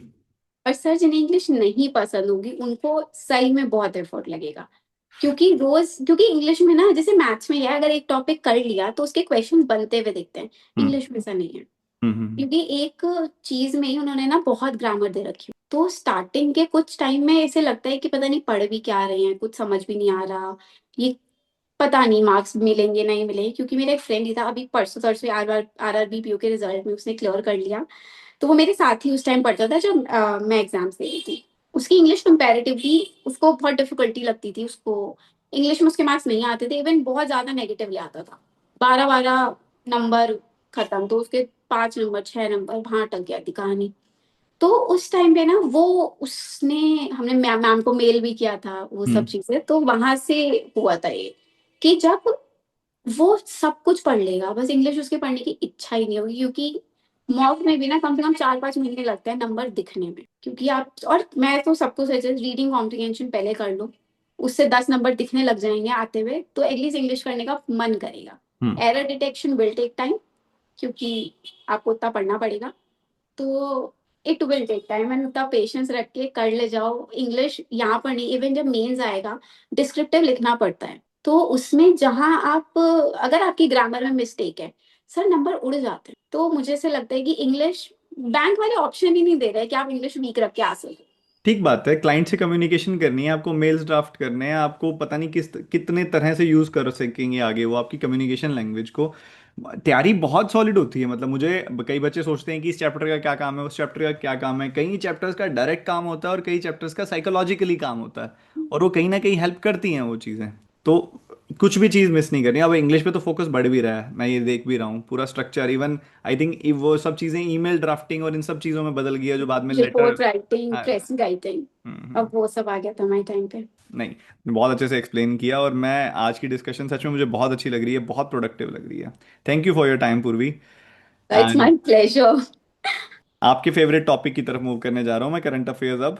एंड करंट अफेयर्स काफ़ी बच्चों को परेशान करता है ना, वो एक ड्रेडेड सेक्शन है। तो जो बच्चा बिल्कुल बिगनर है, बिल्कुल स्टार्ट कर रहा है, आप भी कह रहे हो कि मैंने बहुत अवॉइड किया है, और पर आपने अब एसबीआई पीओ भी बन चुके हो आप, ठीक है। तो आपने मतलब जीत तो हासिल करी है उस सब्जेक्ट के ऊपर, ठीक है। तो आप मान लो कोई बच्चा बिल्कुल बेसिक से स्टार्ट करना चाह रहा है अगर वो, तो उसकी क्या स्ट्रेटेजी होनी चाहिए? एक तो नियम बना लेना चाहिए कि आप बीमार हो, आप शादी में गए हो, आप उस दिन खाना मत खाओ, लेकिन वो 1 घंटे का जो करंट अफेयर का सेशन होता है वो मिस नहीं होना चाहिए, क्योंकि वो कथा की तरह सुनना होता है, उसे कुछ याद नहीं करना होता, आपको बस सुनना है। उसके बाद का कहानी है सर, वो जो 7-8 पन्नों का आपको पीडीएफ मिलता है ना, आप वो कितनी बार पढ़ रहे हो, उसमें भी कुछ नहीं रटना, हम्म जस्ट रीड इट ऐप, क्योंकि आप 6 महीने का न्यूज कैसे याद कर लोगे, कोई हम्म पॉसिबिलिटी नहीं है। हम्म तो आपको बस उसको पढ़ने की आदत रखनी है। मैं क्या करती थी, सुबह मैंने जैसे 1 घंटे क्लास ली, उस 1 घंटे से पहले 15 मिनट, लाइक 4:30 में बैठती थी, तो 4:30 से लेके जो मेरा 4:45 तक का टाइम है, जो पुराने दिन की पीडीएफ है मेरे पास, मैं पहले 15 मिनट वो पढ़ती थी। उसके बाद मैं 1 घंटे की क्लास लेती थी, वो भी मेरे रिकॉर्ड में हमेशा एक दिन पीछे चलती थी हम्म। क्योंकि मैं कुछ लाइट नहीं ले पाती थी। हम्म। तो मैं उस टाइम रिकॉर्डर लेती थी, तो मैंने वो क्लास करी। उसके बाद जितनी बार मैं एंड में, जब पता है ना कि एग्जाम आने वाला और ये 6 महीने आएंगे, तो उस टाइम में दिन में सोने से पहले 15 मिनट वो पीडीएफ रिवीजन करा, अगले दिन सुबह उठ के, और फिर संडे को 7 दिन की पीडीएफ, ये मैंने एंड में करा ही है। तभी कहीं जाके मैं कुछ रीटेक, क्योंकि ना उसमें क्या होता है कि नंबर भले कम आए पर गलत नंबर ना आए। ठीक बात है। और डेटा स्पेसिफिक जब से हो गया है बहुत ज़्यादा, उसके बाद ऐसी सिली मिस्टेक के चांसेस भी बढ़ जाते हैं। स्टेटमेंट बेस्ड इतना आता है कि जब तक आप रीड नहीं कर रहे हो, मतलब पर न्यूज 20 पॉइंट्स याद करने हैं पॉसिबल हम्म। नहीं है। लेकिन हम्म। पढ़ते पढ़ते ना कुछ कुछ, और कुछ टाइप आप रेगुलर रहते हो ना, कनेक्टिंग न्यूज भी होती है सर, ठीक कि बात है। अच्छा ये वो हुआ था, वो हुआ था वैसे। और टीचर्स भी आपको बहुत अच्छे से एक्सप्लेन कर देते हैं, और कुछ over the period of time जब आप पेपर्स भी देख रहे हो, कोई मेंस हो रहा है, आप समझ रहे हो कि ये मेंस हुआ, अच्छा ये सेक्शंस उठा रहे हैं बार बार, और अच्छा इस तरह की न्यूज़ पे ज़्यादा फोकस रहता है, तो आप फिर उनके थोड़े ज़्यादा पॉइंट्स भी याद रखने की कोशिश करते हो। हम्म, और देखो जीए के अंदर जहाँ तक मेरे को समझ आता है ना, करंट अफेयर्स का सेक्शन जब तक आप इंटरेस्ट लेके नहीं पढ़ोगे ना, जब तक आप ये नहीं सोचोगे कि मैं ये समझ के पढूं कि आसपास चल क्या रहा है, तब तक वो हेडेक ही रहेगा। आप कुछ दिन तक तो आप उस दर्द के मारे पढ़ लोगे, पर एक टाइम के बाद आपको लगेगा कि नहीं, अब तो जब मेंस आएगा तब मैं तो कोई कैप्सूल उठा के और ये सब चीज़ें करके मैं तो रिवाइज ही करना है। फिर वो ब्रेकिंग पॉइंट तक जाने की बजाय थोड़ा थोड़ा इंटरेस्ट डेवलप कर लो तो ज़्यादा बढ़िया है। फिर आपको मज़ा भी आने लग जाएगा, आपको मज़ा आएगा कि ये लॉन्च हुआ है, ये इवेंट हुआ है, उधर कुछ ये समारोह था, और ये सब चीज़ें आप खुद जब इंजॉय करते हुए पढ़ोगे इमेजेस के थ्रू। ज़्यादा बोरियत लग रही है, 3 4 न्यूज़ उठा के उसकी कोई वीडियो प्ले करके देख लो, जस्ट इन्वेस्ट 5 10 मिनट्स, स्टार्टिंग में इंटरेस्ट डेवलप करने के लिए अभी एफर्ट मार सकते हो। क्योंकि मुझे याद आता है जब मैं पढ़ता था, मुझे बिल्कुल भी अच्छा नहीं लगता था ये सब्जेक्ट, बहुत ज़्यादा मुझे नहीं पसंद था ये शुरू शुरू में। पर मैं क्या करता था कि जब कुछ भी इंटरेस्ट डेवलप करना होता है ना, मैं थोड़ा सा उसके ऊपर ज़्यादा मैं ह्यूमन साइकोलॉजी इस तरीके से समझ पाया हूँ कि इंटरेस्ट डेवलप कर लिया जाता है किसी भी चीज़ को लेकर टाइम के साथ। अगर आपको करना है तो थोड़ा सा ज़्यादा टाइम दे दो शुरू में, क्योंकि जब एक स्टार्टिंग का टाइम होता है ना, बच्चे के पास होता है ज़्यादा टाइम, अभी है, जब मेंस आ जाएगा तब बड़ा होचपोच हो जाएगा, जब ये जून जुलाई क्रॉस होने लगेगी तब टाइम कैसे निकलेगा पूरे दिन का पता भी नहीं चलेगा। बट इस स्टार्टिंग के टाइम पे आप क्या कर सकते हो कि एक हफ्ता 10 दिन इन्वेस्ट करके आप जो आपको 4 5 न्यूज़ अच्छी लग रही हैं, आप उसकी वीडियोस देख लो, आप उसके बारे में उसकी वो जहाँ की वीडियोस है वो प्ले करके देख लो, वहाँ की न्यूज़ कवरेज देख लो। ऐसे नेचुरली आपको मज़ा आने लग जाएगा कि अच्छा ऐसा भी हो रहा है, अच्छा इसके ये सोच के कर रहे हैं, वो सोच के कर रहे हैं, अच्छा ऐसा क्यों कर रहे हैं, ये नहीं करना चाहिए, अपनी अपनी प्रोस्पेक्टिव डेवलप करने लग जाओ। तो धीरे धीरे जब आप इंटरेस्ट लेने लग जाओगे तो आपको मन करेगा अच्छा आज क्या हुआ है, लेट्स सी न्यूज, आज आज देखते हैं आज के करंट अफेयर्स में आज क्या हुआ है, और वो 8 10 दिन में वो डेवलप होने लग जाता है। तो देखो मन लगा के पढ़ोगे, मजे से पढ़ोगे तो बड़ी प्यारी जर्नी है तैयारी वाली। और अगर पेन लेके पढ़ोगे तो टूट जाओगे एक दिन, एक दिन के बाद तुम्हें लगेगा कि नहीं हो रहा है मुझसे, नहीं। और जब पेन लेके पढ़ता है ना बच्चा, कभी भी ढंग से नहीं पढ़ता, बहुत प्रेशर हो जाता है उसका। बहुत प्रेशर हो जाता है। और इसीलिए ये कहा जाता है कि यार खुद का मन हो तभी तैयारी शुरू करो, और नहीं मन है सोशल प्रेशर में आके कर रहे हो, फिर एक दिन तो वैसे भी नहीं, छोड़ ही देना है तुमने। आपकी शुरुआत कैसे हुई थी तैयारी की, मतलब खुद का डिसीजन था, रिसर्च थी, प्रेशर था, बाय चॉइस था, कैसे था? नहीं सर, पापा की इच्छा थी। पापा की इच्छा थी। हाँ मतलब मैं नहीं इंटरेस्टेड थी, मेरा फोकस एमबीए हुआ करता था उस टाइम, कि मैं उसी तरफ जाना चाहती हूँ। लेकिन पापा का उस टाइम था कि नहीं, पापा खुद भी मेरे गवर्नमेंट ऑफिसर हैं, तो उसका थोड़ा उधर की तरफ से इम्पैक्ट था। तो उन्हीं के दिमाग में आया था, उन्होंने बोला था कि बेटा 1 साल दे के देखो, नहीं हुआ तो जो कहोगी वो करो। फिर मैं नहीं बीच में आऊंगा ना, मैं कहूंगी, लेकिन एक बार कोशिश करके देख लो, इफ यू लाइक इट। क्योंकि मेरे यहाँ ना as such pressure is not the problem, they are hmm. Very supportive, extremely supportive I would say. Hmm. तो उनके सिनेरियो में ये था कि आप इतना टाइम एक ट्राई कर लो, हम्म। नहीं समझ आया तो जो करना हो वो कर लेना। तो हम्म। उस टाइम वो चीज लगी कि ठीक है, अब इतना बोल रहे हैं तो करके देख लेते हैं। तो स्टार्टिंग में मेरा इसी वजह से फर्स्ट ईयर मैंने उतना इन्वेस्टमेंट, जो मुझे अपना इकलौता ड्रॉबैक लगता है, मैंने फर्स्ट ईयर ना उतना इन्वेस्टमेंट नहीं किया। अगर मेरे प्री नहीं निकले होते बाय गॉड ग्रेस, तो मैंने शायद सेकेंड ईयर नहीं पढ़ा होता। हम्म। लेकिन उसके बाद जब प्रीलिम्स हुए थे, तब आई थॉट कि यार कुछ तो है इसमें, मतलब let's give it a try and honest one. उसके बाद देखूंगी कि if I want to do it और नॉट। तो वहां से ये चीज आई थी। Now, how you see yourself after cracking the examination, the Purvi before and after this examination, like it जो जीत मिली है ट्रम्प इसके बाद? सर बहुत अच्छा फील होता है अपने आप को लेकर ही, मतलब आउटर वाला तो एक ही चीज है कि आप प्रोवाइड कर सकते हम्म हो। हम्म आपको सब बहुत अच्छे से प्रेज करते हैं, मतलब जो लोग नहीं भी सही से बात करना चाहते हैं ना, लाइक अरे ये बेटा घर आ गया है, अरे मिलने आओ ना, घर आओ ना, फलाना ढमकाना। तो वो सब चीजें अब होती है, लेकिन जो एक इनर सेटिस्फैक्शन होती है ना, that you actually did it, मतलब यू डिड इट, यू इतना फील होने लाइक के कि अब बाद। मैं कुछ भी कर सकती हूँ, वैसे वाला ना, हाँ, कि अब और मुझे, ऐसे लगता है कि यू यार कैन गिव मी अ हाँ, चैलेंज, अब मैं कर सकती हूँ कुछ भी, मतलब अगर आप मुझे अब टाइम दोगे तो मैं ग्रेड बी के लिए भी कर सकती हूँ, आप मुझे टाइम दोगे तो मैं यूपीएससी अगर इंटरेस्ट हो तो उसके लिए भी कर सकती हूँ। आपको ये कॉन्फिडेंस आ सकता है कि अगर मैंने ये चीज कर ली तो अब मैं लाइफ के और चैलेंजेस के साथ भी अच्छे से डील कर सकती हूँ। और सर वो जो चीज होती है ना कि if I want something I get it, ये कॉन्फिडेंस और मतलब और स्ट्रांग हो जाता है कि मुझे चाहिए था, मैं निकाल ली उसके बाद से। और ये अभी आता है जब जॉब निकल कर आप कुछ टाइम, तो मुझे सिर्फ अंदर जाने में लगा कि okay now I have it, अब मैं एस्पिरेंट नहीं रही हूँ, अब मैं उससे एक स्टेप आगे आ गई हूँ। लेकिन बहुत सेल्फ, अपने आप में बहुत अच्छा लगता है कि यार तूने अपने लिए कुछ ऐसा कर लिया ना which will serve you for the rest of your life, कि यू आर नॉट, तुम डिपेंड हो ही नहीं सकते, बिकॉज अब तुम ऐसी जॉब में हो दैट विल पे। नहीं, बहुत अच्छा, नहीं सबको मैं कई बार बच्चों से वो सलाह देता हूँ, कई बार जैसे बैठे होते हैं कैंडिड डिस्कशंस हो रही होती हैं, कहीं इवेंट पे गए हुए हैं, कहीं बाहर गए हुए हैं, तो कई बच्चे ऐसे भी आते हैं जो बड़े डाइसी होते हैं और पैरेलली भी कुछ कर रहे होते हैं, एंड दे डाउट कि इसे करनी चाहिए कि नहीं करनी चाहिए, मैं ये भी कर सकता हूँ वो भी कर सकता हूँ, तो मैंने कहा करके डिसाइड कर लो, प्रॉब्लम नहीं होनी चाहिए ना, फिर आप अगर बहुत सारे ऑप्शंस एक साथ लेके चलोगे तो फोकस तो वैसे भी नहीं होगा। और जब आप एक एग्जाम निकाल लेते हो ना, उसके बाद देखो मोर और लेस लगभग सारे गवर्नमेंट एग्जाम्स में यही मैथ्स रीजनिंग इंग्लिश ही पूछी जा रही है। और एसबीआई पीओ या बैंक पीओ के जो पेपर्स हैं, इवन इसमें तो इतना आ जाता है कि बाकी सबके लिए तो बस थोड़ा थोड़ा एड ऑन्स ही करने हैं, बाकी सब पेपर निकलते जाते हैं उसके बाद। देखो तुम निकाल लो, उसके बाद जो कॉन्फिडेंस आएगा उसके बाद सिलेक्ट कर लेना, उसके बाद तुम्हारे सारे पेपर्स निकलने स्टार्ट हो जाएंगे। अब मैं मेरे फेवरेट पार्ट की तरफ मूव कर रहा हूँ पूर्वी, जहाँ पे हम देखो जो ये डिस्कशन हुई है ना इस बारे में, बच्चे सब टीचर से भी सुनते रहते हैं, हमने सिर्फ आपका पूर्वी का पर्सपेक्टिव रख दिया सबके आगे कि क्या था।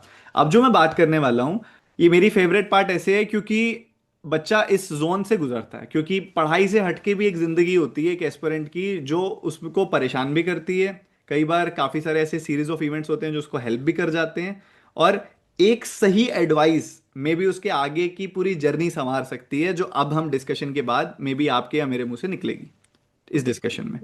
और वो जो साइकोलॉजिकल पार्ट है उसकी तरफ मैं मूव करने वाला हूँ, और मैं आपसे जो भी सवाल पूछूंगा आपको उसको इस तरीके से आंसर करना है कि दस ये सेम चीज मेरे साथ हुई है या ये सेम चीज मेरे साथ नहीं हुई, बट हुई है चाहे नहीं हुई, बट मेरा प्रोस्पेक्टिव इसमें ये है, ठीक है। तो फर्स्ट क्वेश्चन मेरा इसमें ये है कि प्रिपरेशन के दौरान जो एक पेरेंटल एक्सपेक्टेशंस होती हैं, मैं प्रेशर वर्ड यूज नहीं करूंगा, एक्सपेक्टेशंस जो होती हैं उससे कैसे हैंडल करना चाहिए, और घर में एक माहौल रहता है जब आपके पेपर नहीं निकल रहे होते उस समय, उस माहौल में सही तरीके से कैसे डील करना चाहिए, उस प्रेशर को कैसे मैनेज करना चाहिए। सर मुझे लगता है ये तो कोई बहुत रेयर ही होगा जिसके लाइफ में ये चीज नहीं आई होगी।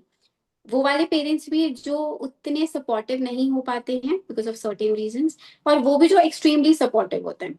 मेरे केस में सेकंड वाज द केस। तो जब नहीं होता था एग्जाम क्लियर, तो पापा यही बोलते थे, फिक्स लाइन थी, इस बार नहीं हुआ, गलतियां ढूंढो, नेक्स्ट टाइम इससे तेजी से आना। मैंने हमेशा यही सुना है अपने फेस में। लेकिन सर जो वो एक अंदर गिल्ट बनने लगती है ना विद टाइम, कि यार पापा इतना कर रहे हैं, मम्मी इतना कर रही है, and I am not able to give it back. मैं प्री नहीं निकाल पा रही हूँ, मैं मेंस नहीं क्लियर कर पा रही हूँ, इंटरव्यू में पता नहीं क्या करके आ जा रही हूँ घर। तो वो बहुत पाइल अप होने लगता था, मतलब ऐसे रोना ही आ जाता था सर कभी कभी तो। हम्म क्योंकि वो मुझे नहीं लगता उससे बुरा हार्ट ब्रेक कहीं होता है जब आपको एग्जाम में दिखता है ना यू नॉट क्वालिफाइड और सॉरी लिखा जाता है, द फर्स्ट वर्ड वहां पर सॉरी लिखा हुआ होता है। तो उस वाले फेज में मुझे ऐसा लगता है कि खुद को बोलते रहो।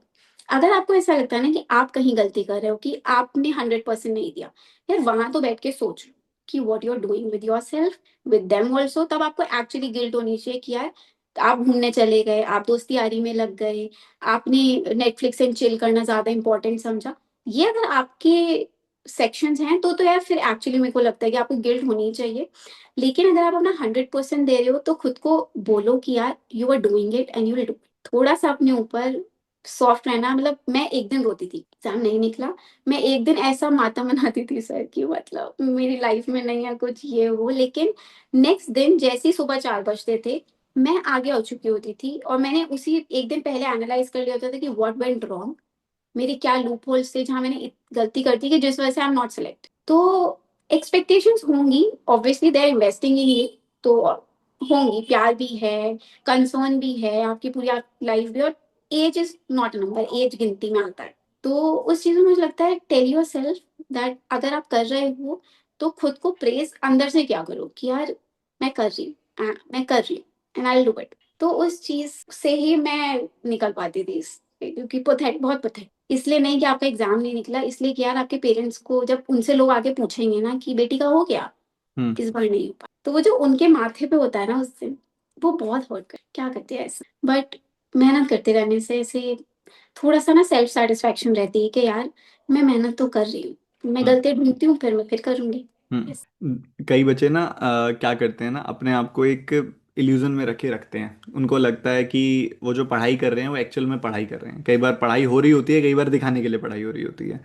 और वो इल्यूजन में रहते रहते गिल्ट में भी चले जाते हैं। इल्यूजन में रहते रहते उनको पेरेंट्स की तरफ से जब 1-2 साल के बाद कुछ नेगेटिव सुनने को मिलता है तो वो उसके ट्रॉमा में भी चले जाते हैं। जो मेन कोर है, मैं बिल्कुल सेम बात बोलने वाला था जो आपने बोली है, कि जो मेन कोर है, क्या आप अपना काम सही से कर रहे हो, पहली बात तो वो ठीक करो। मैंने एक बार हमारे ही सिटी में एक बच्चे के पेरेंट्स से मिलना हुआ था, और उस बच्चे का कहना यही था कि पेरेंट्स मुझे हर महीने बैठ के लेक्चर देते हैं और मुझसे सवाल पूछते हैं कि क्यों नहीं हो रहा है। तो मैंने एक सिंपल सी बात दोनों को ही समझाई थी, पेरेंट्स को भी और उसे भी, कि आप इसको 1 साल दे दो सबसे पहले, और आप इनसे, अब आज ये तारीख है और आप 1 साल बाद इससे ये पूछोगे कि क्या चल रहा है। और उसको इतना समझा दिया कि इस 1 साल में इतना घिस देना है और इतनी मेहनत कर देनी है, अपनी तरफ से कोई कमी नहीं छोड़नी तूने। हम्म, तो ये दोनों की प्रॉब्लम सॉल्व हो जाएगी। और मैं पेरेंट्स को भी ये एडवाइस देना चाहूंगा कि उनको पहले थोड़ा टाइम दे दो। आप इतना भी मतलब पीछे मत पड़ो कि आप ही उनके लिए एक प्रॉब्लम बन जाओ। पता चले कि आपकी एक्सपेक्टेशन के चलते वो फोकस नहीं कर पा रहा है। उसको टाइम दे देना चाहिए। और दूसरा, जब बच्चे को टाइम मिल रहा है तो दिखावे वाली स्टडी नहीं करनी है आपने। आपको ये नहीं देखना है कि दिन में पढ़ रहे हो कि रात को पढ़ रहे हो। जब पता है कि दिन में टाइम वेस्ट हो गया तो रात को कंपेंसेट कर रहे हो। तो आपको पता है आपका काम है, दिन में 24 घंटे हैं जिसमें से 5-6 घंटे का आराम है, और बाकी बचा हुआ दिन कितना खूबसूरती से आपने मैनेज करना है वो आपने देखना है। सोचते हैं दिन खत्म होने से पहले काम खत्म होना चाहिए, या हफ्ता खत्म होने से पहले काम खत्म होना चाहिए। आप कर पा रहे हो तो आपका रिजल्ट कोई रोक ही नहीं सकता। बड़े प्यार से 1.5 साल चाहिए होते हैं इसकी तैयारी के लिए, जो मुझे लगते हैं, जिसमें बिल्कुल बच्चा, अगर बिल्कुल ऐसा बच्चा जिसने कभी मैथ सॉल्व नहीं किया, रीजनिंग सॉल्व नहीं की, इंग्लिश सॉल्व नहीं की, अगर 1.5 साल वो दिल से आके पढ़ने को लगता है ना, कि डेडिकेटेड तरीके से पढ़ रहा है, करने वाले बच्चे 6-8-10 महीने में भी कर जाते हैं। मैं बता रहा हूँ, 1.5 साल में 90% बच्चों का पेपर निकल जाता है जो ढंग से पढ़ना चाह रहे होते हैं। ये तो है। तो पढ़ो भाई, मेन बात वो है कि पढ़ो, उसी से ही होगा, ऐसे नहीं होगा। अच्छा एक बात बताओ, कोई ऐसा मोमेंट था डिफिकल्ट वाला, मेंटल हेल्थ मोमेंट, जब ऐसे लगा कि यार यहाँ पे ब्रेक डाउन हुआ, और उसको कैसे आपने कॉप अप किया, उससे कैसे बाहर निकले? सर जो ये वाले एग्जाम्स है ना, इससे जस्ट एक साल पहले वाला, मुझे एसबीआई क्लर्क, जो मेरा क्लर्क का मेंस हुआ था, मुझे बहुत ओवर एक्सपेक्टेशन थी, मतलब इतनी कि मैं आपको बता नहीं सकती कि जब मैंने एग्जाम दिया है मेंस का, वो सो कॉन्फिडेंट, मैंने पढ़ना ही छोड़ दिया कि अरे मेरी जॉब निकल गई है, मैंने एग्जाम, मतलब एक अंदर से आप जो वो करते हो ना कि नहीं एग्जाम बहुत अच्छा हो गया और ये क्लियर हो जाएगा, पर उस टाइम मेरा 0.75 से वो पेपर है। उस टाइम मतलब जब मैंने वो रिजल्ट, एक तो आप वैसे ही बहुत डरे होते हो जब आप अपना रोल नंबर टाइप कर रहे हो तो उस पीडीएफ में ढूंढने के लिए, एक बार नहीं आया, 2 बार, 3 बार, 4 बार, सबको भेज दी मैं, यहाँ चेक करो, हो ही नहीं सकता मेरा नहीं है, तो और नहीं था। तो उस टाइम मुझे जेन्युइनली मुझे ऐसा लगता है मेरी पूरी जर्नी में मुझे एक ही बार ऐसा फील हुआ है कि लाइफ ही खत्म, कि इससे निकलना I don't think so is possible, कि मुझे नहीं लगता मैं एक और साल पढ़ पाऊंगी, एक और साल कर पाऊंगी। तो उसके बाद मेरे पापा मेरे साथ बैठे, उन्होंने मुझे समझाया बेटा किनारे पे आ गई, अब तुझे सोचना है इस किनारे को पार कैसे करना है। 0.75 is a very small number for us isn't, because 0.25 भी है, 0.50 भी है, तो हमारे लिए बड़ा नंबर है, लेकिन तब उन्होंने मुझे बैठ के ये समझाया था कि बहुत क्लोज हो, ऐसा ना हो कि वो वाली जो कहानियां बचपन में नहीं पढ़ते हो कि आप समुंदर में होते हो, बस किनारा आपको दिख नहीं रहा होता तो आप गिव अप करते हो, डूब के मर जाते, लेकिन अगर आप किनारे की तरफ स्विम करते रहो तो यू लाइक रीच देयर।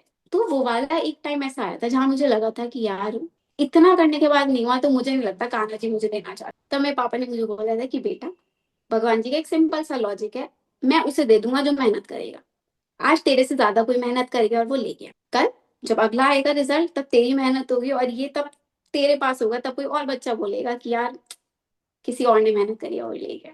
तो तो ब्यूटीफुल। मैंने फिर वही बहुत 2 दिन का गैप लेके I was back to studies. Parents का अगर इतना अच्छा गाइडेंस और घर पे इतने अच्छे मेंटर मिल जाए ना, तैयारी वैसे ही बहुत सिंपल हो जाती है। और आपके पापा ने तो बहुत अच्छे से आपको समझा दिया। नहीं, बहुत अच्छी बात है। मतलब ये जो रिजल्ट इतना पास से रह जाता है ना, और दोबारा से मुझे फिर वहीं से शुरू करना पड़ेगा, उस चीज़ का दर्द ही बहुत परेशान कर देता है। वो इमेजिन करना ही बहुत परेशान कर देता है कि अब मुझे इस सर्कल में दोबारा से जीरो से शुरू करना है। अब मुझे सिर्फ दोबारा तैयारी करनी है, और अब मुझे फिर 6 महीने रुकना है अगले पेपर के लिए, 6 8 महीने, 10 महीने रुकना है जब मेरा दोबारा नया सेशन स्टार्ट होगा पेपर का। वही पेन दे देता है बहुत ज्यादा। लगता है अब फिर प्री निकालना पड़ेगा। उसके बाद पहले तो क्या ही सोचा था, प्री निकल गया, अब तो उसे मेंस मेंस देखना है। अब फिर मुझे प्री निकालना पड़ेगा, क्योंकि प्री के लिए अपना अलग माइंडसेट है, उसके लिए अलग से पहले स्पीड की प्रैक्टिस करनी पड़ती है बैठ के। फिर मुझे दोबारा से मुश्किल वाले क्वेश्चन डरा देता है। एक अच्छे बच्चे को जो बहुत आगे पहुंच के रह जाता है उसको डरा देता है, और तोड़ भी देता है, मैं मानता हूँ। अब इसमें मैं ना एक बड़ा ही डिफिकल्ट प्रोस्पेक्टिव डेवलप करने की बात कहता हूँ बच्चों को। मैं जानता हूँ ये डिफिकल्ट बात बोल रहा हूँ मैं, ये होता नहीं है डेवलप, बट आपको ना इसको एक न्यू नॉर्मल बना के चलना पड़ेगा अगर आप बैंकिंग के बच्चे हो, कि मेरा पेपर पास से रह सकता है, इसलिए ऊपर वाले ने हमें 6 पेपर भी दिए हैं साल में, रहेगा पास में जाके। और ये होता है बहुत बार। ऐसा एक जोन होता है जब बच्चों के जो बहुत ज्यादा मेहनत करता है उनका सेम ईयर ही उनको ये देखने को मिल जाता है कि प्री भी निकल रहा है और मेंस पास से रह रहा है। और जो स्लो तैयारी कर रहा होता है उनका पहले साल प्री और दूसरे साल मेंस निकल रहा होता है। तो बहुत अच्छे से तैयारी करोगे तब भी स्टिल चांसेस है कि प्री निकल जाएगा और मेंस बहुत पास से रह जाएगा। बट आपको समझना पड़ेगा this is a normal situation. बहुत सारे बच्चे पेपर दे रहे हैं, पिछले साल, उससे पिछले साल, उससे पिछले साल वाले बच्चे भी पेपर दे रहे हैं, आपसे बहुत बेहतर बच्चे भी पेपर दे रहे हैं। बस आपको लगे रहना है, जैसे आपके फादर ने बोला कि हाँ आपसे ज्यादा मेहनत करने वाले बच्चे का नंबर लग गया है, अब आप थोड़ी और कर लो तो आपका भी लग जाएगा। बहुत ही प्यारी बात बोली उन्होंने, और इस वीडियो के थ्रू वो सब बच्चों तक भी पहुंचे। मैं वही बोल रहा हूँ ना, ये मेरा favourite part of the discussion है, क्योंकि बच्चे बहुत परेशान होते हैं, बहुत ज्यादा परेशान होते हैं, और मैं यहाँ पे बैठा सब बच्चों तक नहीं पहुंच पाता, बट हमारी बातें यहाँ से लाखों बच्चों तक पहुंच जाएंगी जो काफी पॉजिटिव इंपैक्ट डालेंगी। अच्छा, मूवी देखते थे क्या तैयारी के टाइम पे? नहीं एक भी नहीं? सर, मैं वैसे भी मैं उतनी मूवी टाइप नहीं हूँ। मतलब मेरी दुनिया इन्हीं में खत्म है, इन्हीं में शुरू हो जाती है। अच्छा। I read a lot and वही मेरा, मुझे वही कंट्रोल करना पड़ता था कि 1 घंटा भाई उठ जाओ। अब मेरा बिंज होता था ये। तो कोई बुक जिसने आपको मोटिवेटेड रखा? सर उस टाइम मैं वैसे तो ज्यादा स्टोरी वाली हूँ, लेकिन उस टाइम मैंने वही आपसे जिस बुक पे साइन करवाए थे, यही रखी हुई है वो। तो वो बुक मुझे ऐसा लगता था वो ना बहुत क्लोज है। जो हम फील करते हैं उस बुक में जो चीजें लिखी हुई हैं, इट्स वेरी क्लोज। लाइक अगर कोई एस्पिरेंट है, उस बुक में जितनी सिचुएशंस हैं, सम और द अदर टाइम वो आपने उससे निकल। 59% पे साइन कराया था? हाँ। हाँ, मुझे ध्यान नहीं है कि कौन सी बुक पे साइन कराया था, क्योंकि बच्चे बहुत सारे बुक्स लाए थे। ठीक है। हाँ, मैं इस पे भी आऊंगा आपके पर 59% के बारे में। आपने तो बहुत अच्छे से पढ़ी है, तो आपको उसको लेके क्या कहना है? क्या सर वो वही अपना मुझे काम सही से कर रही है जो मैंने सोच के उसको तैयार किया था? तक बहुत अच्छे से, मुझे लगता है आपने जितना सोचा उससे बेटर काम करिए। क्योंकि वो सब प्रॉब्लम पता है क्या होती है कि आपका आउटर वर्ल्ड से देयर इज नो कनेक्शन। क्योंकि आपके friends will move on because you are, तुम पढ़ने में टाइम लगा रहे हो, they are having a life जिसे आप बैठ के ना ऐसे होते हो, यार वो क्या मस्ती कर रहा है, ट्रिप्स पे जा रहे होंगे, फन कर रहे होंगे, लिविंग अ लाइफ। मतलब जो भी बैचलर्स करी हमारे साथ, उसके बाद जॉब पे लग गए, तो वो वाला एक टाइम होता है। लेकिन जब आप खुद से पढ़ रहे हो, बहुत रेयर केस मुझे ऐसा लगता है कि बच्चों के पास ग्रुप होता है पूरा ऑफ एस्पिरेंट्स ओनली। मेरे पास नहीं था। तो मैं जिस टाइम ऐसा होता था ना कि यार बहुत लोनली फील हो रहा है, तो बुक में ऐसा देख के लगता था कि यार अगर सर ने ये लिखा है ना, तो like 90% of the students are feeling the same जो मैं फील कर रही हूँ, तो मैं अकेली नहीं। लाइक एवरीबडी सेम रेस में है, तो वो सेम परेशानियों में भी है। तो उस टाइम मुझे ऐसा लगता था कि मुझे बुक में, मैं ऐसे एक बार मैंने पूरी पढ़ ली, तो उसके बाद मैं ऐसे जैसे लोग गीता के साथ करते हैं, ऐसे flip flip the page and जो खुला रीड इट एंड क्लोज। मेरा वो हो गया था इस किताब के साथ डेली बेसिस पे। तो मेरी पूरी जर्नी में लाइक शायद सेकेंड ईयर जब मेरा एग्जाम्स का था तब मैंने खरीद ली थी। एक्चुअली में ये मैंने ना एक सोच के इस चीज को डिजाइन किया था। आपने एक बुक पढ़ी होगी, ट्यूजडेज विद मोरी? नहीं, वो मिली है अच्छा। तो किट के साथ। उसका भी कुछ ऐसा ही रहता है कि आप रैंडमली कुछ भी ओपन करो and you will feel very very good आप उसको जब पढ़ोगे। तो बस इस आप बुक उसको के जरूर साथ पढ़िएगा। मिली। हाँ जी। अच्छा, बुक इसके अलावा जैसे मतलब अगर आपको मान लो रिकमेंड करनी है बच्चों को, चलो आपने 59% के बारे में बताया कि वो काफ़ी रिलेटेबल है, ठीक है, बट काफ़ी बच्चे और बुक्स भी पढ़ना चाहते हैं, तो आप तो पढ़ते हो अच्छे से, तो आप अपनी तरफ से कुछ 2 से 3 या 5 बुक्स की रिकमेंडेशन दे सकते हो कि आपको लगता है कि इफ़ यू फील लाइक कि पढ़ने का मन कर रहा है कुछ खुद को, जिससे वो बच्चा डिस्ट्रैक्ट भी ना हो, और हम्म। ऑन द सेम लाइंस वो कुछ प्रोडक्टिव कर जाए अपनी पढ़ाई में। सर एक तो मुझे लगता है सबने सुना ही होगा एटॉमिक हैबिट्स वाला, कि ये जो मेरा 15 मिनट वाला मैंने आपको बताया था ना करंट अफेयर से, जस्ट मैं उठी 15 मिनट मैंने जनरल अवेयर्स की पीडीएफ करी, ये वहीं से लाई हूँ मैं चीजें। तो उसमें क्या है ना कि आपको छोटी छोटी हैबिट्स कैसे फॉर्म करनी है कि आपको पता भी ना चले और डूइंग इट, और एक्स्ट्रा एफर्ट भी नहीं लगेगा, और धीरे धीरे आपकी लाइफस्टाइल विल चेंज। तो एक तो मुझे ये वाली लगती है। दूसरी मैं ज्यादातर फिक्शन वाली हूँ, तो एक है वेरिटी बाय कुलीन होगा। 2026 में मतलब अभी एंड में मूवी आ जाएगी, उससे पहले पढ़ो तो पढ़ो वरना नहीं पढ़ना। फिर एक है परफेक्ट करके, एक बुक है फ्लॉड एंड परफेक्ट। मुझे ऐसा लगता है अगर थोड़ा दिमाग खोलना है कि यार कुछ नया पढ़ने का मन है जो नॉर्मली आप दुनिया में नहीं देख रहे हो, जो आप पिक्चरों में नहीं देख रहे हो, तो वो सोसाइटी मोनोपोली के ऊपर है, तो वो दो बुक्स भी लोग पढ़ सकते हैं।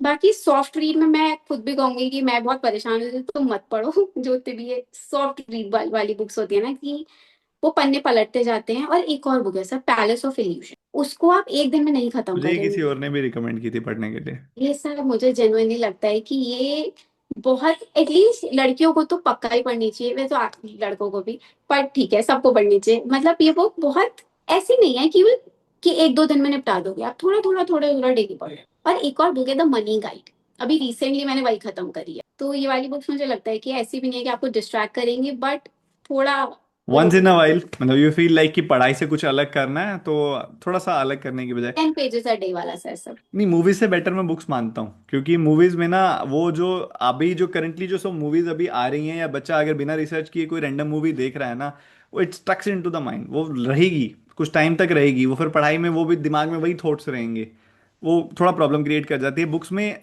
अच्छी बुक्स में खासकर जो मे भी आपने वैसे रिकमेंड किए हैं, तो वो दिमाग में आई थिंक नहीं रुकता है। अच्छा, इस जर्नी में सबसे क्लोज आपके कौन चार पांच लोग थे जो आपको लगा कि जिसने सबसे ज्यादा मेरे पीछे हमेशा रहे, और जिनकी वजह से इस तैयारी को और आसान बनाया गया? पापा, मम्मी और मेरी दी, और मेरा एक फ्रेंड जो अभी अब प्रिपेयर कर रहा है वो। ये चार लोग सर ऐसे थे कि मैं एक बार को सेल्फ क्रिटिसिज्म करते करते बहुत सीवियर पोर्शन पे चली जाऊंगी कि यार मैं तो I am good for nothing वाला।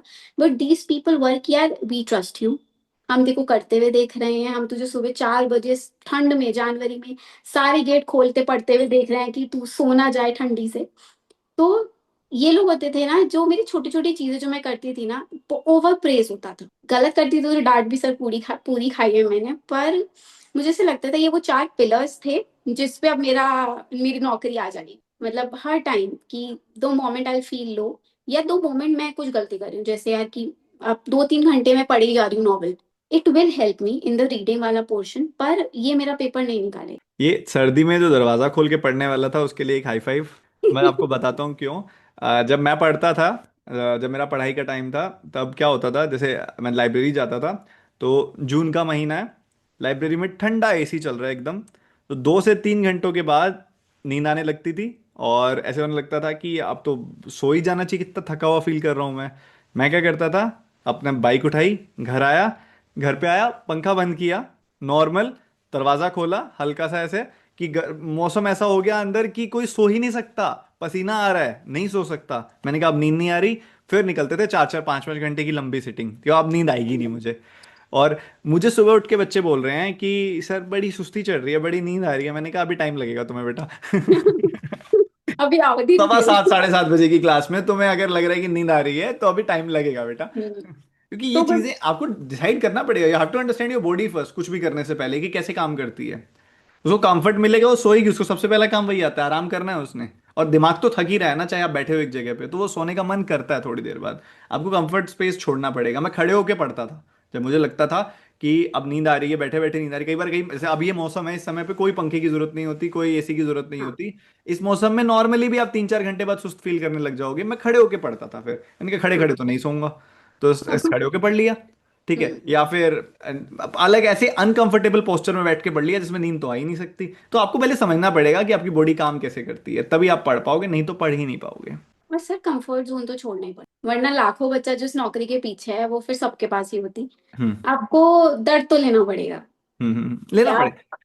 मतलब आपको एक जो एक्म्प्लिशमेंट फील होती है ना, जब आप कंफर्ट जोन तोड़ के निकलते हो, 20-25 दिन, एक महीना हो जाता है, ठीक है। मैं आपको अभी मेरा रीसेंट वाला कंफर्ट जोन बताता हूँ, मैंने क्या तोड़ा। छोटा बेबी है, रात को नहीं सो पाते अच्छे से, बहुत ही डिस्टर्ब स्लीप होती है, वो बार बार उठती है रात को। पर मेरा फिक्स है, मैं सुबह उठूंगा, क्लास का टाइम 7:15 रखा हुआ है, मैं 6 बजे उठ जाता हूँ सुबह। और मैंने अभी फिक्स किया हुआ है 6 बजे उठूंगा, रात को नींद तो आई नहीं है अच्छे से, तो क्लास में सुस्त जाना नहीं है, तो मैं नहा के जाऊंगा। अब तो मौसम ठीक हो गया, ठंड में, जनवरी में बैच शुरू हुआ था, मैंने कहा सुबह उठूंगा, नहाऊंगा, फिर बैच लेने जाऊंगा, क्लास लेने जाऊंगा, उसके बाद देखूंगा जो करें, बाकी का दिन उसके बाद देखेंगे। एक दिन, 2 दिन, 5 दिन, मैंने कहा आंख भी नहीं खुल रही है सुबह 6 बजे जब मैंने अलार्म बजाया। तो एक हफ्ता तो ऐसे लगा कि चेंज किया जा सकता है, बट मैंने कहा नहीं करना। बट जो 15-20 दिन बीते, उसके बाद जो खुद को लेके अच्छी फीलिंग आई, वो इतना बढ़िया लगता है ना, ऐसी किक मिलती है कि यार देखो, ब्रेक की ना हैबिट कितने आराम से ब्रेक हुई, और अब मजा भी आ रहा है। काम कितना बढ़िया हो गया, सुबह सुबह बच्चों का मेजर क्लास खत्म, 9 बजे वो उनका मैथ्स खत्म हो चुका है, उनको कितनी पॉजिटिव फीलिंग आ रही होगी कि सुबह सुबह हम्म। फारिग काम ये वाला। और मुझे भी अच्छा लगता है कि मैंने अपना पीक एफिशिएंसी वाला टाइम दे दिया बच्चे को। तो अब तो मतलब बढ़िया ही समझा दिया मैंने सब चीजें। तो दोनों तरफ से फायदे, ऊपर से अपने खुद को लेके बड़े कॉन्फिडेंट फीलिंग आती है कि मैंने तो ब्रेक कर दिया अपनी एक बुरी आदत या कुछ ऐसी चीज जो मुझे वीक बना रही थी। तो करते रहना चाहिए, ये तो बहुत जरूरी है, और बच्चे जुड़ रहे हैं, मैं बता रहा हूँ। मैंने स्टार्टिंग में बच्चों को इतना अच्छे से ये चीज समझाई, आप करके देखो। फर्स्ट टाइम ऐसा हुआ है कि लाइव की जो रिटेंशन होती है वो 50% से ड्रॉप हो जाती है अभी तक, इन क्लासेस तक वो बच्चे रिकॉर्डेड में शिफ्ट हो जाते हैं, कुछ का 3-4 दिन तक का पाइल अप होने लग जाता है। नेचुरल है, क्योंकि ऑफलाइन में ये बेनिफिट होता है कि डांट के पढ़ा दिया बिठा दिया, बट ऑनलाइन में नहीं पढ़ पाते। बट इस बार सिर्फ और सिर्फ 20% ड्रॉप हुई है। 80% स्टूडेंट जो डे 1 पे, आज 2 महीने हो गए हैं पूरे, 1 जनवरी को बैच शुरू हुआ था, हम्म। बच्चे इस बार इतनी मेहनत कर रहे हैं, मैं कह रहा हूँ इस बार का जो कंपटीशन होगा ना, ये लोग मचा देने वाले हैं जाके। लेवल होगा सर। मजा आएगा। अच्छा, जब आपने देखा था रिजल्ट वाले दिन सिलेक्टेड, तो कैसी फीलिंग आई थी? आई थिंक ये फर्स्ट सिलेक्टेड था, इससे पहले कुछ भी नहीं था। मेरी मतलब मुझे एसबीआई क्लर्क में पता था कि वेट लिस्ट क्लियर हो जाएगी, बिकॉज 0.25 का ही था, बट तो फर्स्ट लेकिन जो पहला था। फाइनल वाला जो देखा था वो एसबीआई पहला क्लियर था देखा था, सर, हाँ जी हाँ जी। कैसी फीलिंग थी? सर हम सब रो रहे थे। बिफोर ओपनिंग द रिजल्ट मेरी आंखों में आंसू आ चुके थे, जब मैं वो P, because I was so nervous कि मैंने, ये वाला year was the last year I was trying, मतलब मैं इतनी थक गई थी कि अब मुझे पता था कि मैंने इतना लगा दिया है, मतलब मैंने अपना जीवन पूरा, सर मतलब एक ऐसी कमी आप मेरे अंदर नहीं ढूंढ सकते थे उस टाइम जो आप आके बोलते बेटा तूने ये सही नहीं करा, हो सकता है तेरा सिलेक्शन इस वजह से नहीं। मैंने सब कुछ नहीं छोड़ा, ना ही रिविजन, ना ही प्रैक्टिस, सेम पीडीएफ को कितनी बार मैंने करा, मतलब मैं भी झीक जाती थी कि यार मतलब बार बार बार बार, लेकिन मैंने किया। तो उसके बाद मुझे सता यार अगर अब भी नहीं हुआ है ना, मैं पता नहीं क्या करूंगी, मेरी अब तो समझ भी नहीं आएगा कि अब मैं क्या बेहतर करूं। अब मैंने कोई लूप होल नहीं छोड़ा अपनी पढ़ाई में, लेकिन उसके बाद तो मैं रो रही थी बिफोर, क्योंकि मेरे हाथ कांप रहे थे, अब बहुत ज्यादा नर्वसनेस थी उस टाइम। तो मैंने सबसे पहले पापा को फोन किया, जैसे पीडीएफ आई मैंने पीडीएफ खोली नहीं, मैं पापा घर आ जाऊं, अकेले नहीं हो पाएगा ये काम। तो मैंने पापा, मम्मी थी घर पर, पापा को बुलाया, पापा घर आए। तो उसके बाद मैंने बोला आप खोलो, पहले चल रहा है हमारे बीच, नहीं बेटा तुम ही खोलो, वो भी डरे हुए हैं। तो फिर तब पीडीएफ खोली and everybody cried their heart out for straight away hours. हम सब बैठे हुए थे और रोई जा रहे, हाँ रोने, जैसे ही रोना शुरू हुआ हाथ जोड़े जाकर कि फाइनली उन्होंने दे दिया। तो उसके बाद हम बहुत टाइम लगा टू एटलीस्ट उस पोजीशन में आने में जहां हम औरों को फोन करके बता सके कि उनकी बेटी का हो गया है। एंड मैं जैसे ही सोच रही हूँ कि यार मैं एसबीआई पीओ बन गई, मैं रोई जाऊँ, फिर मैं एसबीआई पीओ बन गई, मैं रोई जाऊँ। तो सर बहुत बहुत स्पेशल है, बहुत स्पेशल, बहुत। और इतनी लंबी तैयारी लगती है ना उसमें, इतनी लंबी तैयारी लगती है कि शायद ही कोई होगा जो उस दिन नहीं रोएगा, क्योंकि जिस दिन रिजल्ट में आप ये देखते हो ना कि आप सिलेक्ट हो गए हो फाइनली, आपके दिमाग में पूरा फ्लैशबैक चलता है कि यार क्या क्या नहीं किया था इसके लिए, और आज फाइनली मिल गया, तो रोक ही नहीं पाते आंसू। आज आप भी रिकॉल करोगे, आपको दोबारा आंखें नम हो जाएंगी। सर मैं तो उस दिन जून में जब मैं मिलने भी आई थी, उससे काफी टाइम हो गया था रिजल्ट आए हुए, मुझे पता भी था कि निकल गया है और सिंकिंग भी हो गया था, इट वाज लाइक 20 डेज हो गए थे आई थिंक, जब मीटअप आपने रखा था। मैं वहां घुसी हूँ, आप लोग आए भी नहीं थे तब तक, मैं घुसी हूँ, मेरा फिर रोना चालू, मैं टिश्यू पेपर से लगी हुई हूँ, मैंने कहा शिट शिट अभी नहीं अभी नहीं। तो और फिर जब देखा तो वो वैसा होता है ना कि कभी सबके, मुझे लगता है जितने लोग आपसे पढ़ते होंगे, ऐसे मन में होता है कि यार ऐसे नहीं मिलेंगे, मिलेंगे तब जब बोलेंगे कि नालायक कर गया। इस बार नालायक ने वो लीड ले ली और वो क्रॉस करके बैंक में बैठा है कि कभी आप आएंगे तो हम होंगे वहां पर कि सर आइए बैठिए। और मैं, पता नहीं ये चीज मैंने ऐसा मतलब बच्चों को तैयार ऐसा कर दिया है कि वो ऐसा सोचने लगते हैं। और मैं बच्चों को जब भी मिलता हूँ मैं बोलता हूँ यार इवेंट में मिलने आ जाया करो, मैं तुमसे मिलने आया हुआ हूँ जब ओपन इवेंट्स होते हैं। और बच्चे मुझे, जिस दिन मैं मान लो इंदौर गया हुआ हूँ, मेरे पास हंड्रेड्स ऑफ मेल होंगे इंदौर वाले बच्चों के, और वो बोलेंगे कि नहीं आएंगे सर, सफलता दिवस पे आएंगे, आपको सिलेक्ट होके मिलने आएंगे। जैसी एक्सपेक्टेशन वाला जो भी थोड़ी देर पहले हम बात कर रहे थे ना, जो पापा लोगों की होती है, वो फॉर सम रीजन आपसे बन जाती है कि नहीं यार, कि सर को भी तब दिखाएंगे ना मुंह जब कुछ करके आएंगे, कि वो भी ऐसे खुश होना है कि उन्होंने हमारे पर इतनी मेहनत जो की है, कि इतनी आपका वो जो सिस्टम था उससे इतनी गर्मी निकलती है। और अब इसे जून में जुलाई में जहाँ हम फिर भी एसी में बैठे हैं, एटलीस्ट पंखा तो है, और वो वहां से इतनी गर्मी निकल जाए फिर भी लगातार 7 घंटे 8 घंटे 8.5 घंटे की मैराथन ले रहे हो, कि हम मैं रोक देती थी। लेकिन जैसे ही मैं रोक देती, मैंने यार सर भी तो खड़े हैं यार, चल छोड़, चला ले, वो भी तो बेचारे लगे हुए हैं। तो सर वो इतना वो हो जाता है ना, फीलिंग वो इतनी हो जाती है कि नहीं नहीं, अब उन्हें दिखाएंगे कि उनकी मेहनत वसूल हो गई, इस घर में वो कमाई अब आ रही है जो वो चाहते थे किया। तो इस वजह से मुझे लगता है सब लोग सफलता दिवस पे आना चाहते हैं कि वो देना है। मे भी शायद बच्चों को ये लगता है कि या तो मैं पूरा मिलिट्री लेवल पर वो कर देता हूँ तैयार, बच्चों को बोल देता हूँ कि नहीं ऐसा करना है, ऐसा करना है, वैसा करना है, तो बच्चे कहते हैं कि नहीं अब तो करके ही आएंगे, अब तो सर ने इतना वो कर दिया। बट मैराथन वाला टाइम मुझे बहुत बहुत मतलब दोबारा बस अब ये 3 महीने बाद वो सब फिर दोबारा स्टार्ट हो जाएगा जैसे बैच खत्म होंगे, तो बहुत प्यारा टाइम होता है वो। और उन मैराथन्स को 2 हिस्सों में कराया जा सकता है, बट मैं जानबूझ के उसको एक साथ कराता हूँ, क्योंकि वो मैराथन सिर्फ मैथ्स को लेकर नहीं होता, वो मैराथन एक जिद को लेकर भी होता है बेसिकली। मैं दिखाना चाहता हूँ कि बनना पड़ेगा। अब मेरे लिए भी उतना ही डिफिकल्ट होता है, उस समय रूम का सब एसी वेसी सब फेल हो चुका होता है, क्योंकि ये जो अप्लाइंसेस हैं इतनी गर्मी फेंकते हैं, इतनी गर्मी फेंकते हैं जैसा आप बोल रहे हो। और एक्चुअल में बस वो जून का महीना ही पेनफुल होता है, जून जुलाई तो सब आगे पीछे नहीं पता लगता, बट उन 2 महीनों में बहुत पता लगता है इस चीज़ का।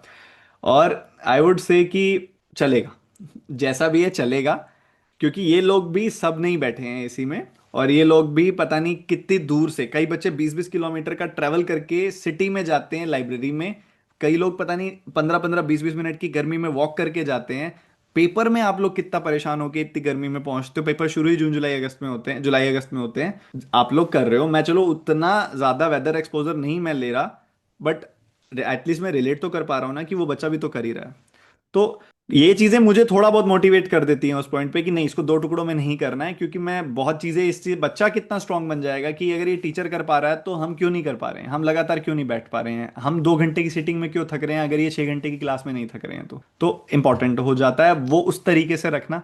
मे भी आप कह रहे हो कि वो मैसेज मेरा सही से पहुंच गया है जो मैं एक्चुअल में पहुंचाना चाह रहा हूँ। और अच्छा लगता है कि मतलब जब एक्चुअल में जो चीज़ बिना कहे पहुंच जाती है, क्योंकि ये चीज़ें कहने की नहीं होती, अगर मैं बोल के ऐसा कहूंगा तो उस बात की वैल्यू नहीं रह जाएगी। हम्म। और आज इस बातों बातों में आपसे ये डिस्कशन हुई, और अच्छा लग रहा है कि बात सही तरीके से पहुंची। और अब मैं 6.5 घंटे की जगह 7 घंटे लेंगे क्लास आगे। और सर इससे ना इसका हिडन बेनिफिट जो मुझे एग्जाम टाइम पे पता चला, मेंस में वो 3.5 घंटे बैठना डिफिकल्ट लगना बंद, after a period of time sitting hour was not the problem. Hmm. Examination में प्रेशर वगैरह सब अपनी जगह है, लेकिन क्योंकि उससे लंबा बैठने की आदत ऑलरेडी है कि हम आधे घंटे या 15 मिनट की ब्रेक में खाना खा के भाग के वापस आ रहे हैं, तो उस वजह से जब एग्जाम होता था वो पीस ऑफ केक हो गया था। परफॉर्मेंस अपनी जगह है लेकिन बैठना वाज नॉट डिफिकल्ट। बट तो वो उसका चैलेंज एक बट वो चैलेंज मतलब शुरू के जब आपने स्टार्टिंग वाला टाइम था जो मेंस का इतना लंबा प्रोडक्टिव टाइम मैनेज करना कि मतलब मुझे प्रोडक्टिव रहना है 2.5-3 घंटे तक, तो वो क्या स्टार्टिंग में चैलेंजिंग लगा था? और चलो क्लास का एक बेनिफिट हो गया, हम लंबी सीटिंग लगा रहे हैं, बट वहां वाला एक माहौल ही अलग होता है ना, कि डर भी है, सब आवाज भी आ रही है कानों में थोड़ी थोड़ी, और सिस्टम भी थोड़ा थोड़ा कई बार थोड़ा सा लैग कर रहा है, तोड़ा नहीं। काफी लैग कर रहा है। तो वो सारी चीजें जब क्यूमुलेटिव तरीके से आपके सामने आती हैं तो कहीं ना कहीं एफिशिएंसी ड्रॉप होती है, सबकी होती है। बट उसको लेके आपका कुछ कहना है कि मतलब कैसे उसको कुछ ठीक कर सकते हैं, कुछ माइंडसेट ऐसा रख के या क्या ध्यान रख के? तो मुझे से लगता है कि जितना प्रिपरेशन कर चुके हो, खुद को एग्जाम देने से पहले मैं पेप टॉक देती थी कि तू जो कर सकती है कर चुकी है। अब यहाँ पर खुद को ही मैं बोल रही पहले परफॉर्मेंस ड्रॉप जैसी होती थी, मैं 2 मिनट सब छोड़ देती थी, जैसे मुझे से ऐसा नहीं कि हर 2 सेकंड बाद, लेकिन एक पॉइंट पर होता था कि आपने 3 सेशन कर लिया, चौथा खुलाया, तो उस पॉइंट पे लगता था हाथ भी नम होने लग जाते थे, क्योंकि पुरानी परफॉर्मेंस ना दिमाग में फीड होती थी कि यार यहाँ ये गड़बड़, जैसे ही वो सेक्शनल टाइमिंग खत्म होता था, पता नहीं कैसे उस मिनट पलट गया, नहीं हाँ तो ये गड़बड़ कर दी। ऐसे ही एंड में आते आते बहुत पैनिक होने लगता था। तो वही था, जब मैं पानी पीती थी, एक ग्लास में अब जो बॉटल होती थी, 2-3 सिप लिए, मैं 2-3 सेकंड का ब्रेक ले लेती थी, सांस ले लेती थी, 2-3 डीप ब्रेथ्स मेरे लिए बहुत उस टाइम हेल्प कर जाती थी। और उसके बाद मैं बोलती थी यार, पूरा साल लगा के इस टाइम को ये करने को तो नहीं कराना, कर ले, कर लेगी कर लेगी कर लेगी कर लेगी, और फिर मैं वापस रीस्टार्ट कर देती थी। तो होता था 2-3 टाइम, 2 बार एटलीस्ट 3 बार तो लगता था कि "हुँ, बहुत ज्यादा हो गया, अब नहीं हो पा रहा", लेकिन फिर कुछ ऑप्शन नहीं है सर। मतलब अगर आप वहां पर कर गए गलती, तो फिर मेहनत का कोई लॉजिक ही नहीं है, आपने क्यों मेहनत करी, फायदा ही नहीं। तो वहां आपको खुद को यही बोलना होगा कि इसी के लिए करा है, यही 3 घंटे में करना है, अब छोड़ना है तो फिर बाद में रोना मत की नौकरी नहीं तो। अंडरस्टैंड योरसेल्फ बेटर, वहां पे आपको पता है कि आप कैसे शांत होते हो। अब इसी चीज की प्रैक्टिस मॉक टेस्ट से ही तो हो रही है ना। मॉक टेस्ट के दौरान आपको यही यही पैनिक अटैक्स आ रहे हैं बीच बीच में। तो उस टाइम पे आप ये देखो ना कि how you Sood your self उस समय पे। कैसे लगता है, पानी पीने से चीज़ें ठीक हो रही हैं, डीप ब्रीथ लेने से हो रही हैं, आइस क्लोज करके 1 मिनट का ब्रेक लेने से हो रही हैं, कैसे चीज़ें ठीक हो रही हैं। इसलिए कहा जाता है कि दो जितना ज़्यादा मॉक टेस्ट दोगे तो आपको एटलीस्ट एक हैबिट बन जाएगी कि हाँ वहाँ पे मुझे, मैं फंसूंगा, सब फंसते हैं, मैं भी 1-2 बार मेरे साथ ऐसा होगा, तो कैसे खुद को ठीक किया जाएगा। आज की ये डिस्कशन बहुत बच्चों को बहुत अच्छे से, मैं कहूँगा मैच्योर कर देगी बहुत बच्चों को। और मैं इसीलिए ही आपसे आज यहाँ पे जुड़ा हूँ, और सक्सेसफुल हो गए हम आज की इस डिस्कशन में। ये बहुत अच्छा लग रहा है।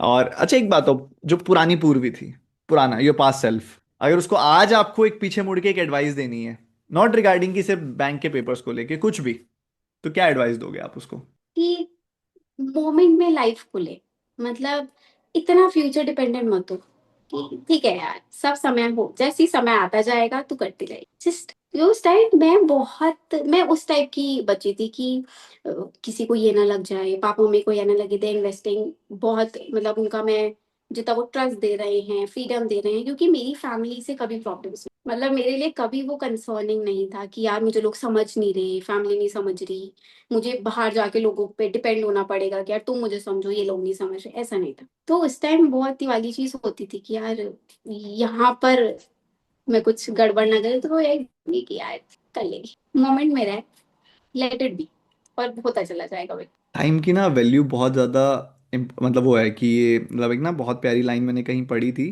कि ये जो आपको लग रहा है कि जो गुजर रहा है वो टाइम नहीं है, ज़िंदगी है। तो जब आप इसको इस तरीके से देखने लगते हो ना, आप कहते हो कि मैं इस 1 मिनट को भी पूरा अच्छे से जी लूँ।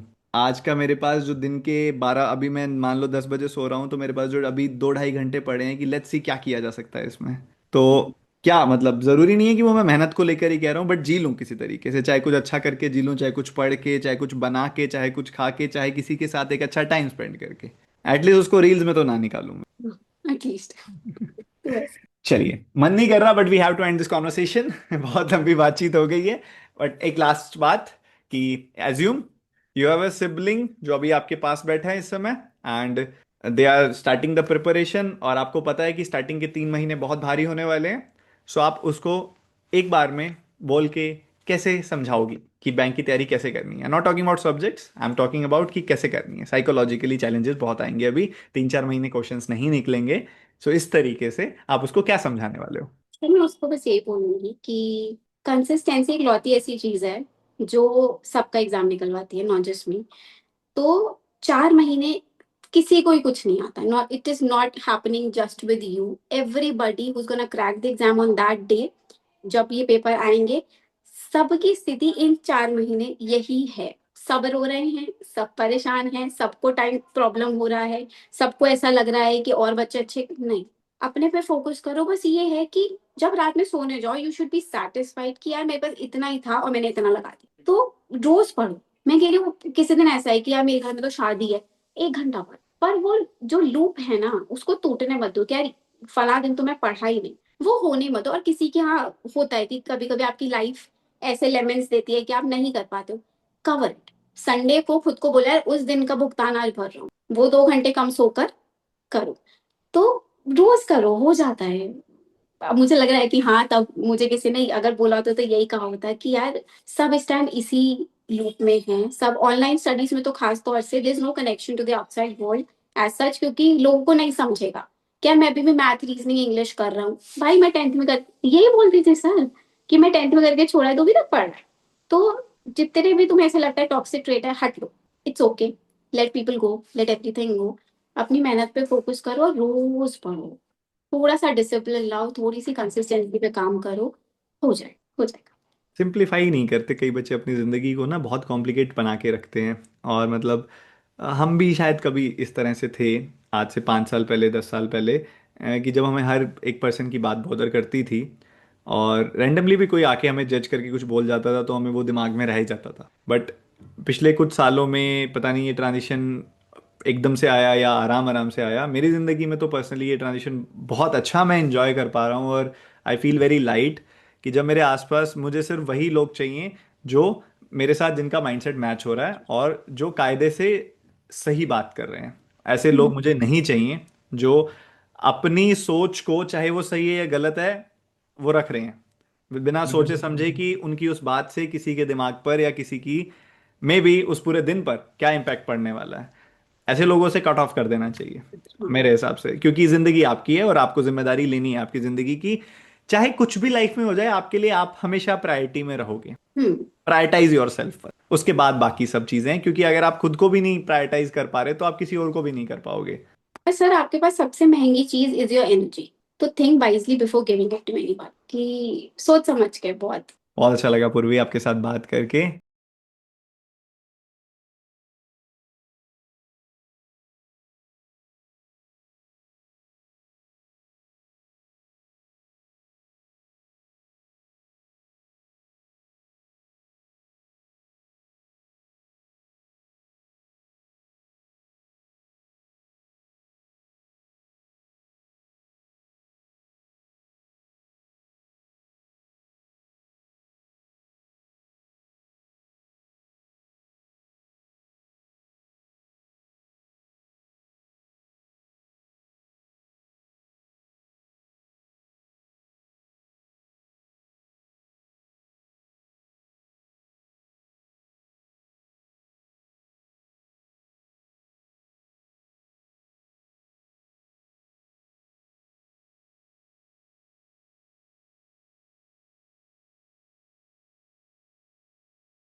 Thank you for your time. And I would से कि आप ऐसे ही बहुत और खुश रहो जिंदगी में, सर जितना एक खुश। चीज मुझे पूछनी थी आपसे बिफोर हाँ। Ending the session. हाँ। मैं RBI grade B next year वाला है जो इस बार आएगा, तो ऑब्वियसली मैंने अभी प्रिपेयर नहीं करा है। ठीक है। जॉब के साथ कैसे मैनेज करूँ? देखो पूरी जॉब के साथ मैनेज करना, देखो चलें, आप अभी यूजुअली टाइम क्या रहता है, किस टाइम तक आते हो शाम को? 9:30 से 7:30। 9:30? मुझे लगा 9:30 रात का। वो ऑडिट में होता है सर। और इतने अभी वो मार्च में होगा। नहीं, बीच बीच में आ जाती है ऑडिट, नहीं, क्रेडिट मार्च वाला ऑडिट। तो सबसे आई थिंक सबसे ज्यादा होता है क्लोजिंग पे, तो आपका बहुत ज्यादा होता है ना। तो अभी आप कह रहे हो 7:30 तक हो जाता है आपका। देखो आरबीआई ग्रेड में भी ना एक चीज जो आप कर चुके हो ना उसको तो मत छोड़ो। वंस इन अ वाइल आपको जब टाइम मिलता है, अभी फेज टू की तैयारी आपको करनी पड़ेगी, बट अगर आप टोटल फेज टू पे लग जाओगे ना तो जो अभी तक आपने प्रीलिम्स का पढ़ा था ना सारा, वो सब फेड होने लग जाएगा। तो हम्म। अभी ना पहले आप स्टार्टिंग के कुछ मतलब 1-2 महीने 3 महीने लेके ना पहले आप अपना ये सब रिवाइज कर लो। ठीक है। ठीक है। और फिर अपना कोई एक शॉर्ट नोट्स, ऐसे अभी ये वाली जो मेरा अभी बैच आ रहा है ना, इनके शॉर्ट नोट्स डाउनलोड कर लो। पीडीएफ्स है ना, जो कंपाइल्ड पीडीएफ्स हैं, it will be very easy for you कि भाई देख के इसमें से ना रिवाइज हो जाएगा फटाफट से। ठीक है। तो ये रिवीजन में काम आ जाएगी, एक बार सब पढ़ लोगे तो। इवन आपको तो अभी अभी पेपर निकाले ज़्यादा टाइम नहीं हुआ, आप डायरेक्टली भी नोट्स देखोगे तो रिवाइज हो जाएगा। तो एक रिवीजन उसको पकड़ के रखो, उसको नहीं जाने देना। और जब ये हो जाएगा देन उसके बाद तो आप उनके लिए जा सकते हो इसमें से। एंड फेज टू पे बहुत टाइम देना पड़ेगा, मतलब इस साल वाला नहीं, वो अगले साल वाला ही होगा वैसे भी। और उस पर टाइम दो बहुत अच्छे से। और एक्चुअल में क्या है कि इसमें तो क्या होता है कि जीए वाला 80 मार्क्स का जीए आता है प्रीलिम्स में फेज वन में। हम्म। और वो जब आप फेज टू कर रहे होगे ना, इकोनॉमिक एंड सोशल इश्यूज कर रहे होगे, उसमें भी बहुत करंट अफेयर्स पढ़ाएंगे वो। तो वो उसके साथ कवर हो जाएगा। और जो तीन कोर सब्जेक्ट हैं ज़्यादा वैल्यू नहीं रखते, बहुत थोड़ा थोड़ा वेटेज है, उतना आपको आता भी है करना। हम्म। ठीक है। इसमें क्लर्क मेंस और आईबीपीएस पीओ मेंस के बीच की मैथ्स आएगी प्री में। हम्म। मेजोरिटी क्लर्क मेंस जैसी लगेगी आपको। तो फेज वन सॉर्टेड है, बट रिवाइज कर लो ताकि ये भी ना हाथ से निकल जाए, क्योंकि अब लंबा टाइम लगेगा फेज टू पढ़ने के लिए। तो आपको बीच बीच में ऐसे ना गैप्स बना के चलने पड़ेंगे कि हाँ मैं फेज टू पढ़ते पढ़ते अब थोड़ा बोर हो गया सब, क्योंकि बोरिंग भी काफी होगा वो सारा का सारा। तो फिर बीच में मैं अब 1-2 हफ्ते बैठ के सिर्फ अपना मैथ्स रीजनिंग इंग्लिश रिवाइज करना है बैठ के मेरे को। तो बीच बीच में ये करते रहना। और फेज टू आप इनमें से प्रेफर कर लो जिसका भी आपको समझ आ रहा है। और अभी तो आपको ये देखना पड़ेगा कि आप कैसे अपने टाइम्स निकालते हो बीच में, जो सुबह वाले, रात वाले, वीकेंड्स वाले, ऐसे करके। बट अगले वाला टारगेट करो। प्री मत छोड़ना, प्री को पकड़ के रखना, क्योंकि मैं ज़्यादातर बच्चों की यही कंप्लेन्स आती हैं कि सर फेज टू करने लगे, अब फेज वन भी भूल गया सब। हम्म। तो ये नहीं जाने देना, पता चले फिर ये भी पूरी मेहनत दोबारा से बैच शुरू से देखना पड़ रहा है। तो अभी जो कमाया हुआ है वो अपने पास रखो। ठीक ठीक है। है। चलिए। चलिए, good luck for your future and stay in touch. Shubham से आपको जब भी कोई भी मुझसे मैसेज पहुंचाना है, आप कभी भी शुभम को मैसेज करो, I will be there. Okay. ठीक है। Thank you for having okay. me, sir. It was pleasure. मुझे भी बहुत अच्छा लगा। God bless you.